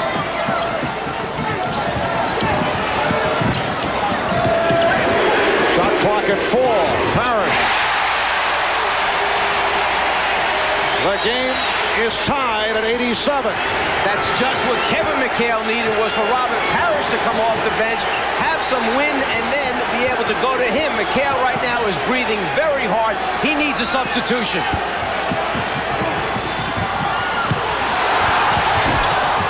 Gaddison not able to hit. Gaddison gets it back out, and Holtz tries to settle it down as they reset. Charlotte has 5 timeouts remaining. They have 4 in their 20. Boston with only 1, and Gill's pass once again goes off the mark. Larry Johnson feels that because McHale might be a little bit tired, he's going to be able to go right at him and take him off and into the hoop. And then Robert Parrish, when help is needed, winds up coming into the game and supplying just what the Celtics and McHale need, 2 points. So Kevin McHale with 27 points on 12 of 16 from the field and a bit winded. 2:20 remaining fourth quarter. Gamble's pass could not be handled. Gamble got up in the air with nowhere to go. Instead of someone stepping up to challenge him, basically Charlotte backed off at the last minute, took away his interior passing lane. He did not have a good look at the rim for a shot. He was thinking pass, instead the turnover. Kevin McHale played 26 minutes.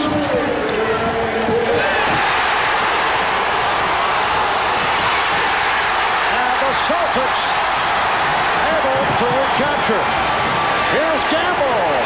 Yes. And that's exactly the guy the ball should have gone to, because it was Kevin Gamble that got down on the floor and saved that possession for the Celtics. It would have been Charlotte's ball. Gamble knocked it free. Gamble hits the jumper to put him ahead. A very emotional performance by the Boston Celtics. And Larry Bird responds to the shot by Kevin Gamble, who now has 16 points. Kevin McHale winds down his Hall of Fame career. This will be one of his signature games because of the dramatic implications. He's been a forgotten man in this, his 13th season, but he's come off the bench here this afternoon for 27 points. 13 of the 27 in the fourth quarter. Charlotte with the ball. They now trail by 2. Minute and a half remaining in the fourth. Larry Johnson with 5 on the shot clock.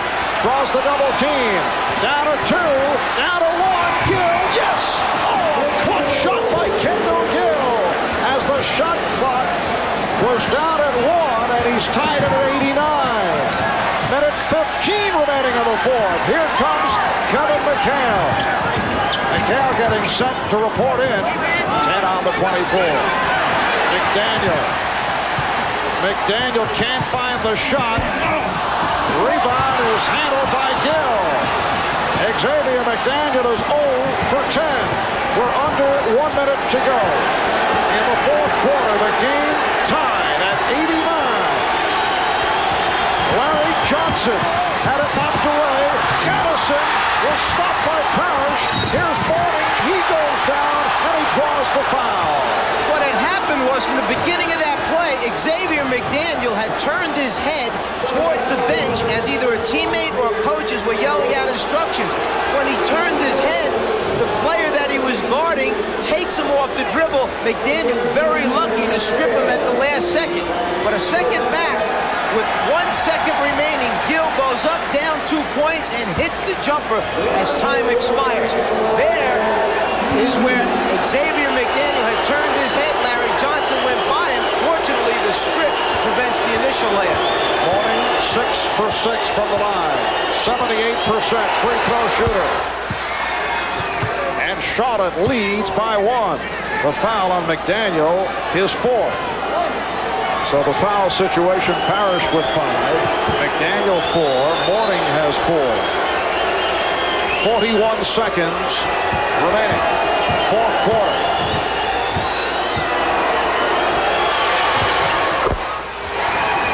Alonzo Mourning. Cooley hits the 2. Charlotte leads 91. 89. 35 seconds remaining. 4th quarter. McHale for Douglas. McDaniel to the spin. Yes! That is his first field goal. He missed his first 10. And the game is tied at 91. Larry Johnson checking to see if Alan Briscoe wanted a timeout. Briscoe said no. 10 seconds remaining in regulation. Here is Johnson to the fadeaway. Rebound McHale. They call for time with 4 and 3/10 seconds to go. Timeout taken by Boston. It's their final timeout. I thought that Charlotte was going to take a timeout to regroup, so they made sure. For the Celtics, they got the ball in this guy's hands, Xavier McDaniel, who has produced so many times in playoff games. That time, the biggest shot of the game for X-Men and the Celtics. Ball to Larry Johnson. When he catches it, he motions to the bench. Do you want a timeout? They say no. Keep the ball and run the play. It might have been an opportune time for them to set something up so they get a good shot. But at the same time, you do not allow the Celtics to regroup their defense. So it's different coaching philosophies. If they would have scored on that, it would have been the right thing. They did not get a good shot at the basket. So now the ball will be turned over to the Celtics for the last opportunity. And now Briscoe does take a timeout for defensive purposes, checking out how the Celtics would line up. Boston does not have any timeouts remaining. So we'll take another break. Game tied at 91. 4 and 3/10 seconds remaining in regulation. The Hornets and the Celtics are tied at 91. Timeouts remaining. Hornets have a full and a 20. Boston does not have any, so they must get the ball inbounds. Xavier McDaniel tying the game a moment ago with that baseline jump shot. Xavier was 0 for 10 at that time, but took the spinning jumper and hit it. How about this guy, Kevin McHale, with 27 points to help bring the Celtics back in the 4th quarter. You would think that the go-to guys are either going to be Xavier McDaniel, who just hit the big shot for him, or Kevin McHale, who's had such a tremendous afternoon. But if you go back 2 weeks ago, the guy that won it for the Celtics in New Jersey was Sherman Douglas with a drive down the lane, fadeaway off-balance jumper that went in at the buzzer to win it for the Boston Celtics. So take your pick who's going to take the last shot for the Celtics. Gamble will throw in. McHale, Parrish, Gamble, Douglas and Brown on the floor. It's Brown who was open, but could not convert. Parrish, time runs out. The Celtics executed a beautiful back pick lob pass from the side out of bounds, and D. Brown was wide open.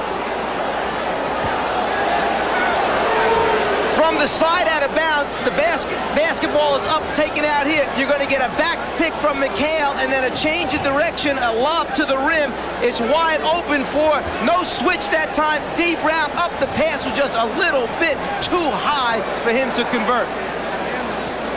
And we are headed to overtime, tied at 91. Kevin McHale was arguing. Chris Ford knows it's wide open. He sees it. The complaint is, and Kevin McHale argued, they think there was time left for the Celtics to take it out on the baseline still.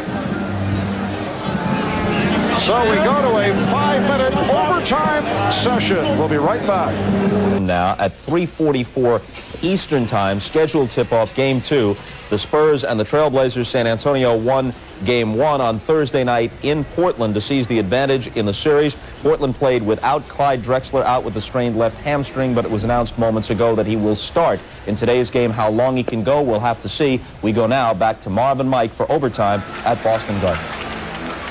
Thank you, Bob. Charlotte has been perfect in overtime during the regular season. 3-0 in overtime games. Boston has won 2 out of 3. Celtics and the Hornets tied at 91. Robert Parrish, Alonzo Mourning will go on the opening tip, both playing with 5 fouls. Parrish, Gamble, McHale up front. McDaniel is back on along with Douglas. Charlotte controlling. Bogues and Gill in the backcourt. They go right to Mourning, and Charlotte leads 93-91. Alonzo Mourning even learned a lesson from Kevin McHale. He said, let me try one of these hook shots. It seems to be working for him. 18 points for Alonzo, along with 13 rebounds. Parrish to the fadeaway. The game is tied at 93. Charlotte front line of Mourning, Addison and Johnson. Bogues and Gill at the guards. Kendall Gill, Alonzo Mourning from deep.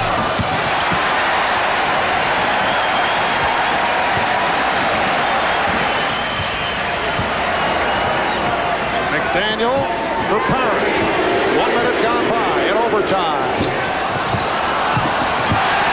Gaddison with a save. Nice play by Ken Gaddison. Bogues from Mourning. Couldn't take advantage of the mismatch. Rebound, Gamble. Kind of a frantic start to this overtime. Everybody trying a little bit too hard to get the jump on the other team at the beginning of overtime. Celtics and Hornets tied at 93. Douglas looking for the pick and roll. Gaddison staying with McHale. Now tries the other side. 1 on the 24. Gamble waved off. Will not count. 24-second violation. Sherman Douglas is passing up open shots the same way as Tyrone Bogues was. He has got to shoot that one with the shot clock running down. Instead of taking the shot, he tries to fire it inside. You can see that it's on the 0 before the ball is released.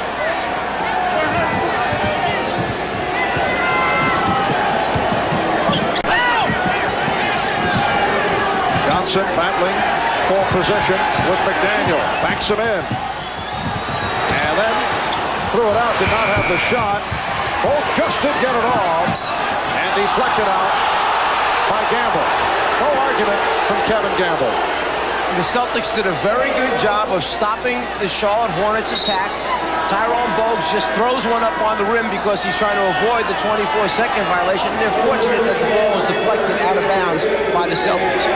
Alan Bristow looking for some more offense, sending on Del Curry, replacing Kenny Gaddison. Just under 3 minutes to go in the 5-minute overtime. The game is tied at 93. Curry with the ball. Johnson, played by McHale, goes right at him. Hands to Mourning. Bogues saving from the backcourt. 3 on the shot clock. Here's Bogues. Yes! Oh, what a shot! He got it up over the 7-foot Robert Parrish. Muggsy Bogues hitting the floater with the shot clock running down to give the Hornets a 2-point lead. Bogues actually saves the ball with 4 seconds remaining on the 24-second clock. Now he's got to get from half court into the lane and try and get a shot. He goes around Sherman Douglas. The Chief is running at him, but just gets it up over the top of Robert Parrish's outstretched hand. 13 points along with 8 assists for the 5'3" Tyrone Muggsy Bogues in this opening round. Lakers knocking off Phoenix last night. Indiana coming from behind. They gave the Knicks trouble down the stretch. Knicks able to hold on. Charlotte trying to tie this series at 1-1. They lead 95-93. We are in overtime with 2 minutes and 20 seconds remaining. Boston with the ball. They are down by 2. Xavier McDaniel. Oh, nice fake. He drew the foul. Larry Johnson called for his second. At the offensive end, the ball has been going into Larry Johnson's hands. The Celtics feel if they can make him work hard at the defensive end of the floor, perhaps it will cut into the effectiveness of Charlotte at the offensive end. McDaniel, 79% foul shooter. Celtics have hit 13 for 13 from the line. So the Charlotte lead is 1. Boston always among the leaders in this department, number 4 this season. Charlotte is number 5. The Celtics today without Reggie Lewis. Reggie staggered and fell down in the early moments of game 1 on Thursday. Turned out he fainted. Taken to the hospital for observation. He spent the last 24 hours at the hospital. It was decided that he would be better off sitting it out this afternoon. He may return for game 3. He's being called day to day. Game is tied at 95. Shot clock down to 5. Down to 3. Here is Mourning. And McHale gets to it. Bob, you mentioned a moment ago that the Celtics always have been an outstanding free throw shooting team. The problem this year is they don't get to the free throw line a lot. They're right at the bottom of the NBA in number of free throws attempted. In this game, 29-15 in favor of Charlotte as far as free throws shot. Shot clock down to 1. A minute 15 remaining in overtime. Charlotte and Boston tied at 95, and a 20-second timeout is called by the Hornets. This time, Alan Bristow has decided with the basketball in possession and a tie score, he's not going to take any chances. He's taking the timeout. He's going to set up a play that the team can execute so everyone has confidence in what they're trying to do. You pop out. You pop out. During the course of the regular season, the Celtics beat the Hornets in 3 out of 4. However, Charlotte did win here in Boston in the last meeting in mid-March. Overall, Boston has won 18 of 21 against Charlotte in the 5-year history of this franchise, and they have won 10 of 11 here in Boston. The Hornets with 17 on the shot clock.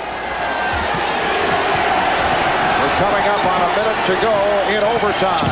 Larry Johnson showing quickness, whipping around McHale to give the Hornets a 97-95 lead. Chris Ford tells his team, come right back down and let's try and attack without letting Charlotte set up their defense. They're trying to go McHale against Larry Johnson. McHale. Last touch by Curry. Now Chris Ford will take the timeout to set up a play from out of bounds underneath with 7 seconds remaining on the 24-second clock. What did Alan Bristow set up in their timeout? It was to get the ball down low to Larry Johnson. And Larry, don't wait and try and back him down. Make a quick move on McHale. It pays off with 2 points. Timeout called with 49 and 8/10 seconds to go in OT. As many as 7. Charlotte also led by 7. Kevin McHale providing inspiration with a 4th quarter run that helped to bring the Celtics back. McHale has scored 27. That is a season high. McHale 12 of 17 from the field. Robert Parrish has 19 points. Kevin Gamble has 16. Charlotte led by Larry Johnson with 21. Alonzo Mourning and Kendall Gill each have 18. 7 on the shot clock as Gamble inbounds. Down to 5. Here's D. Brown.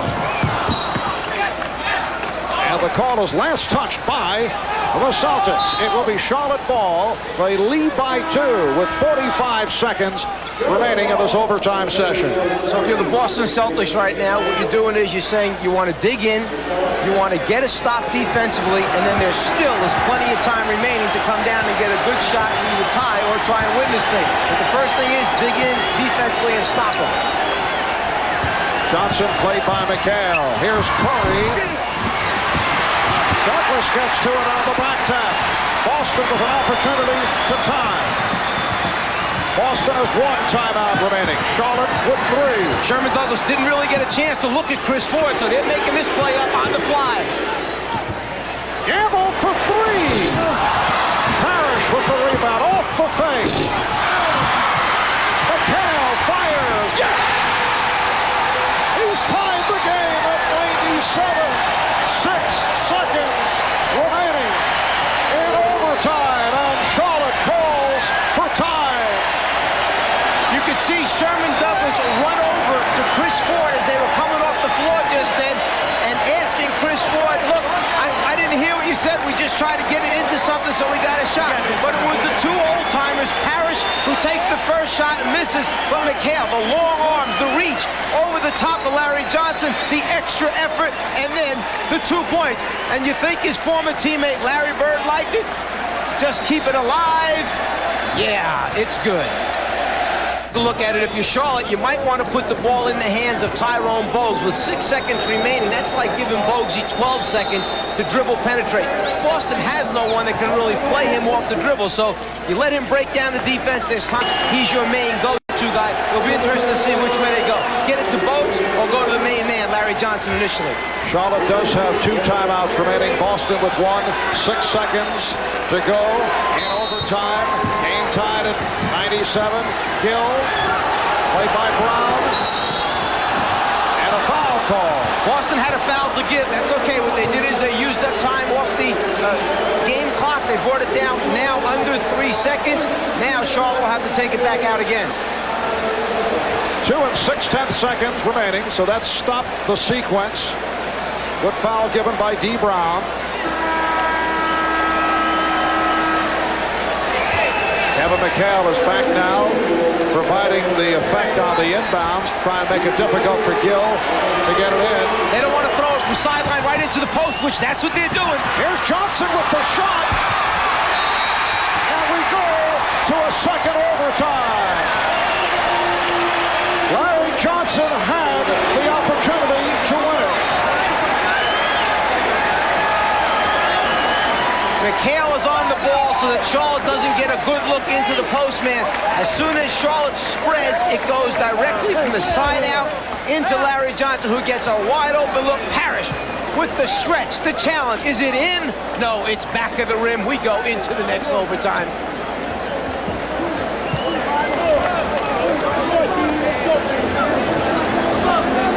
So Larry Johnson not able to hit. The score tied at 97. Addison set the pick.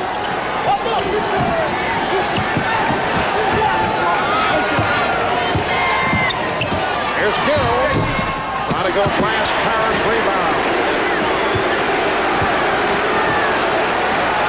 1 minute gone by in the second overtime. Boston with the ball. They are down by 2. Douglas in traffic, saved by McDaniel, shot clock at 1. McDaniel had it knocked away. Parrish retrieves. Parrish off the fake. Rebound Mourning. The Celtics aren't going to get many better shot opportunities than those last 3. There will be a host of players who will sleep very well tonight. Easy there, easy there. A lot of minutes being logged at both ends. Imagine the coach coming in saying, guys, we're going to practice tomorrow morning. Gill rejected by Brown. And a foul is called on Gill. That was the reaction of Kendall Gill to the block by D. Brown. Also, Kendall Gill trying to stop what he thought was going to be an uncontested fast break score for the Celtics, commits the foul. D. Brown did this in game 1, got up and blocked one of Kendall Gill's shots. After he blocks this one, The stats, Elliott Cal passing on where the Celtics have won. Look out, Sherman Douglas got hit. Crowd wants a flagrant foul.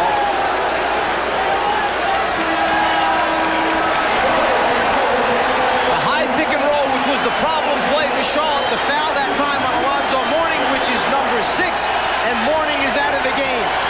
That play, the high pick and roll, is something that Alan Bristow and his staff spent a lot of time yesterday talking about. They've done an excellent job up to this point of stopping Boston, taking him out of it. So Alonzo Mourning has fouled out. Leads with 18 points and 14 rebounds. Sherman Douglas took a shot. He's shaken up. Out, 5 on Parrish, 4 on McDaniel, and 4 on Brown. Started to say the Celtics have won their last 5 overtime games in the playoffs. The last overtime loss in playoff competition back in the '74 finals. They lost Game 6 in OT to the Milwaukee Bucks. Charlotte leads by 2. It's Gaddison against McHale now. Douglas rebounded by Gaddison. Sidney Green came on for Alonzo Mourning, and he'll match with Robert Parrish. A timeout is called with 2:48 to go in this second overtime. And at the conclusion of this one, well, it is period number 6, so to speak. Second overtime. Alonzo Mourning fouled out just a moment ago. Charlotte holding on to a 99-97 lead. 2:48 remaining in the second overtime. Boston has 2 timeouts left. Charlotte has 3. It is Charlotte ball. Boston has been able to hang in because of the job they've done off the boards and at the foul line, where they have been perfect. They have not shot well at 40%. Charlotte at 48. Kendall Gill rebounded by Robert Parrish. Parrish playing with 5 fouls. Chris Ford wants the Celtics to push it down in a hurry. You mentioned the 23 offensive rebounds, and earlier we had mentioned that Charlotte has given up more shot attempts to their opponents than any team in the NBA this season. For the Celtics, that was shot number 103 for this basketball game. But, as I mentioned, they have shot only 40%. So the large number of shots do not have any meaning unless you are hitting. And Boston is 0 for 4 in the second overtime. Johnson posting up.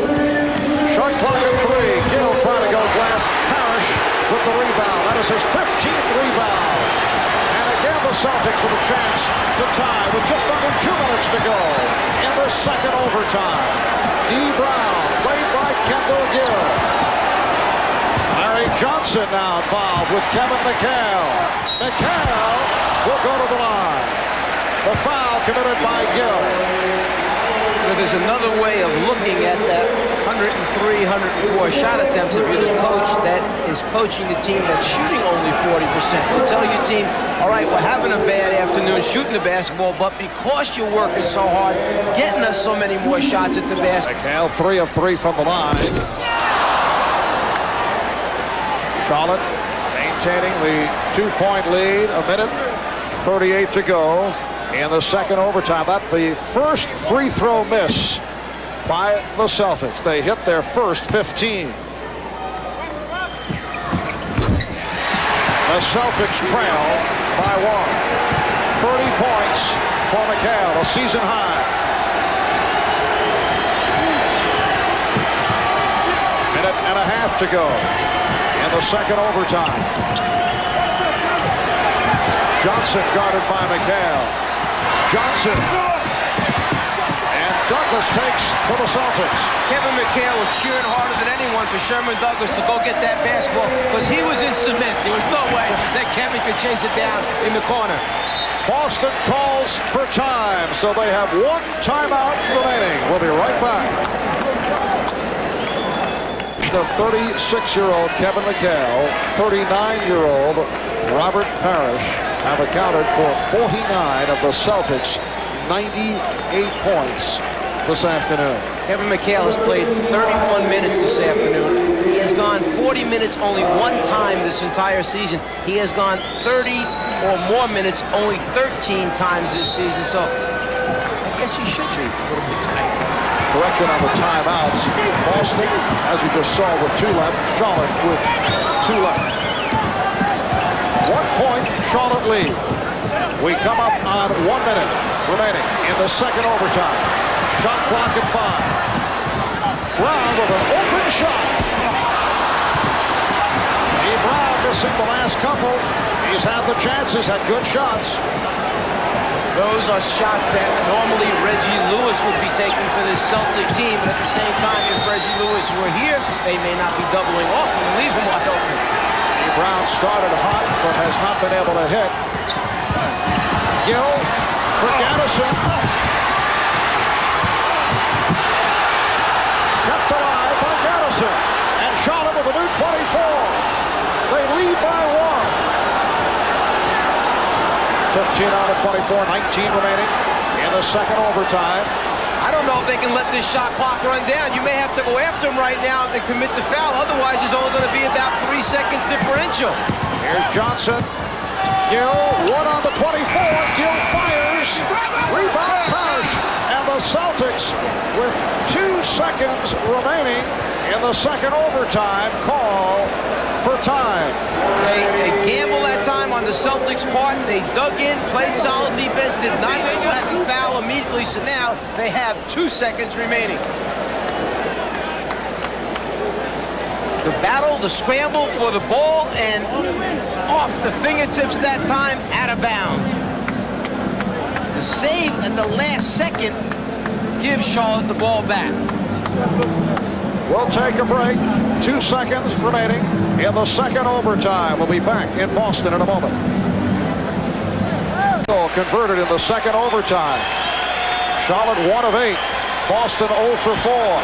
2 seconds to go. Gamble will throw in from center court.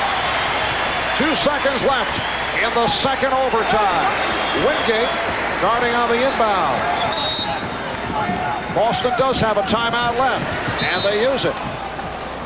So they use their final timeout. Gamble averting a 5-second call, and now the Celtics will regroup. The play that you would like to be able to use in this situation, Boston had already used earlier in the game when they threw that lob pass from the side out to Dee Brown, almost converted. The pass was just a little bit too long, a little bit too high, but the execution was perfect. Now, with just 2 seconds remaining, you put a tremendous amount of pressure on yourself to first of all be able to make a pass and then even get any type of shot off. I'm sure right now that Alan Bristow is telling him so that they cannot get the lob pass. Also, you want to be careful that it doesn't go from the side out straight into the post to Kevin McHale for the quick jump hook.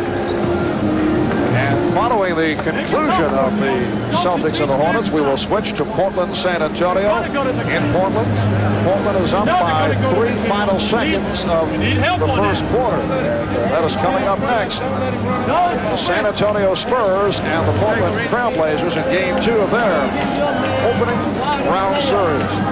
Charlotte Hornets with a 99-98 lead on the Boston Celtics. The high man of the game, Kevin McHale, 30 points. Johnson with 23. Alonzo Mourning who fouled out at 18. Kendall Gill with 18. Muggsy Bogues with 13 points.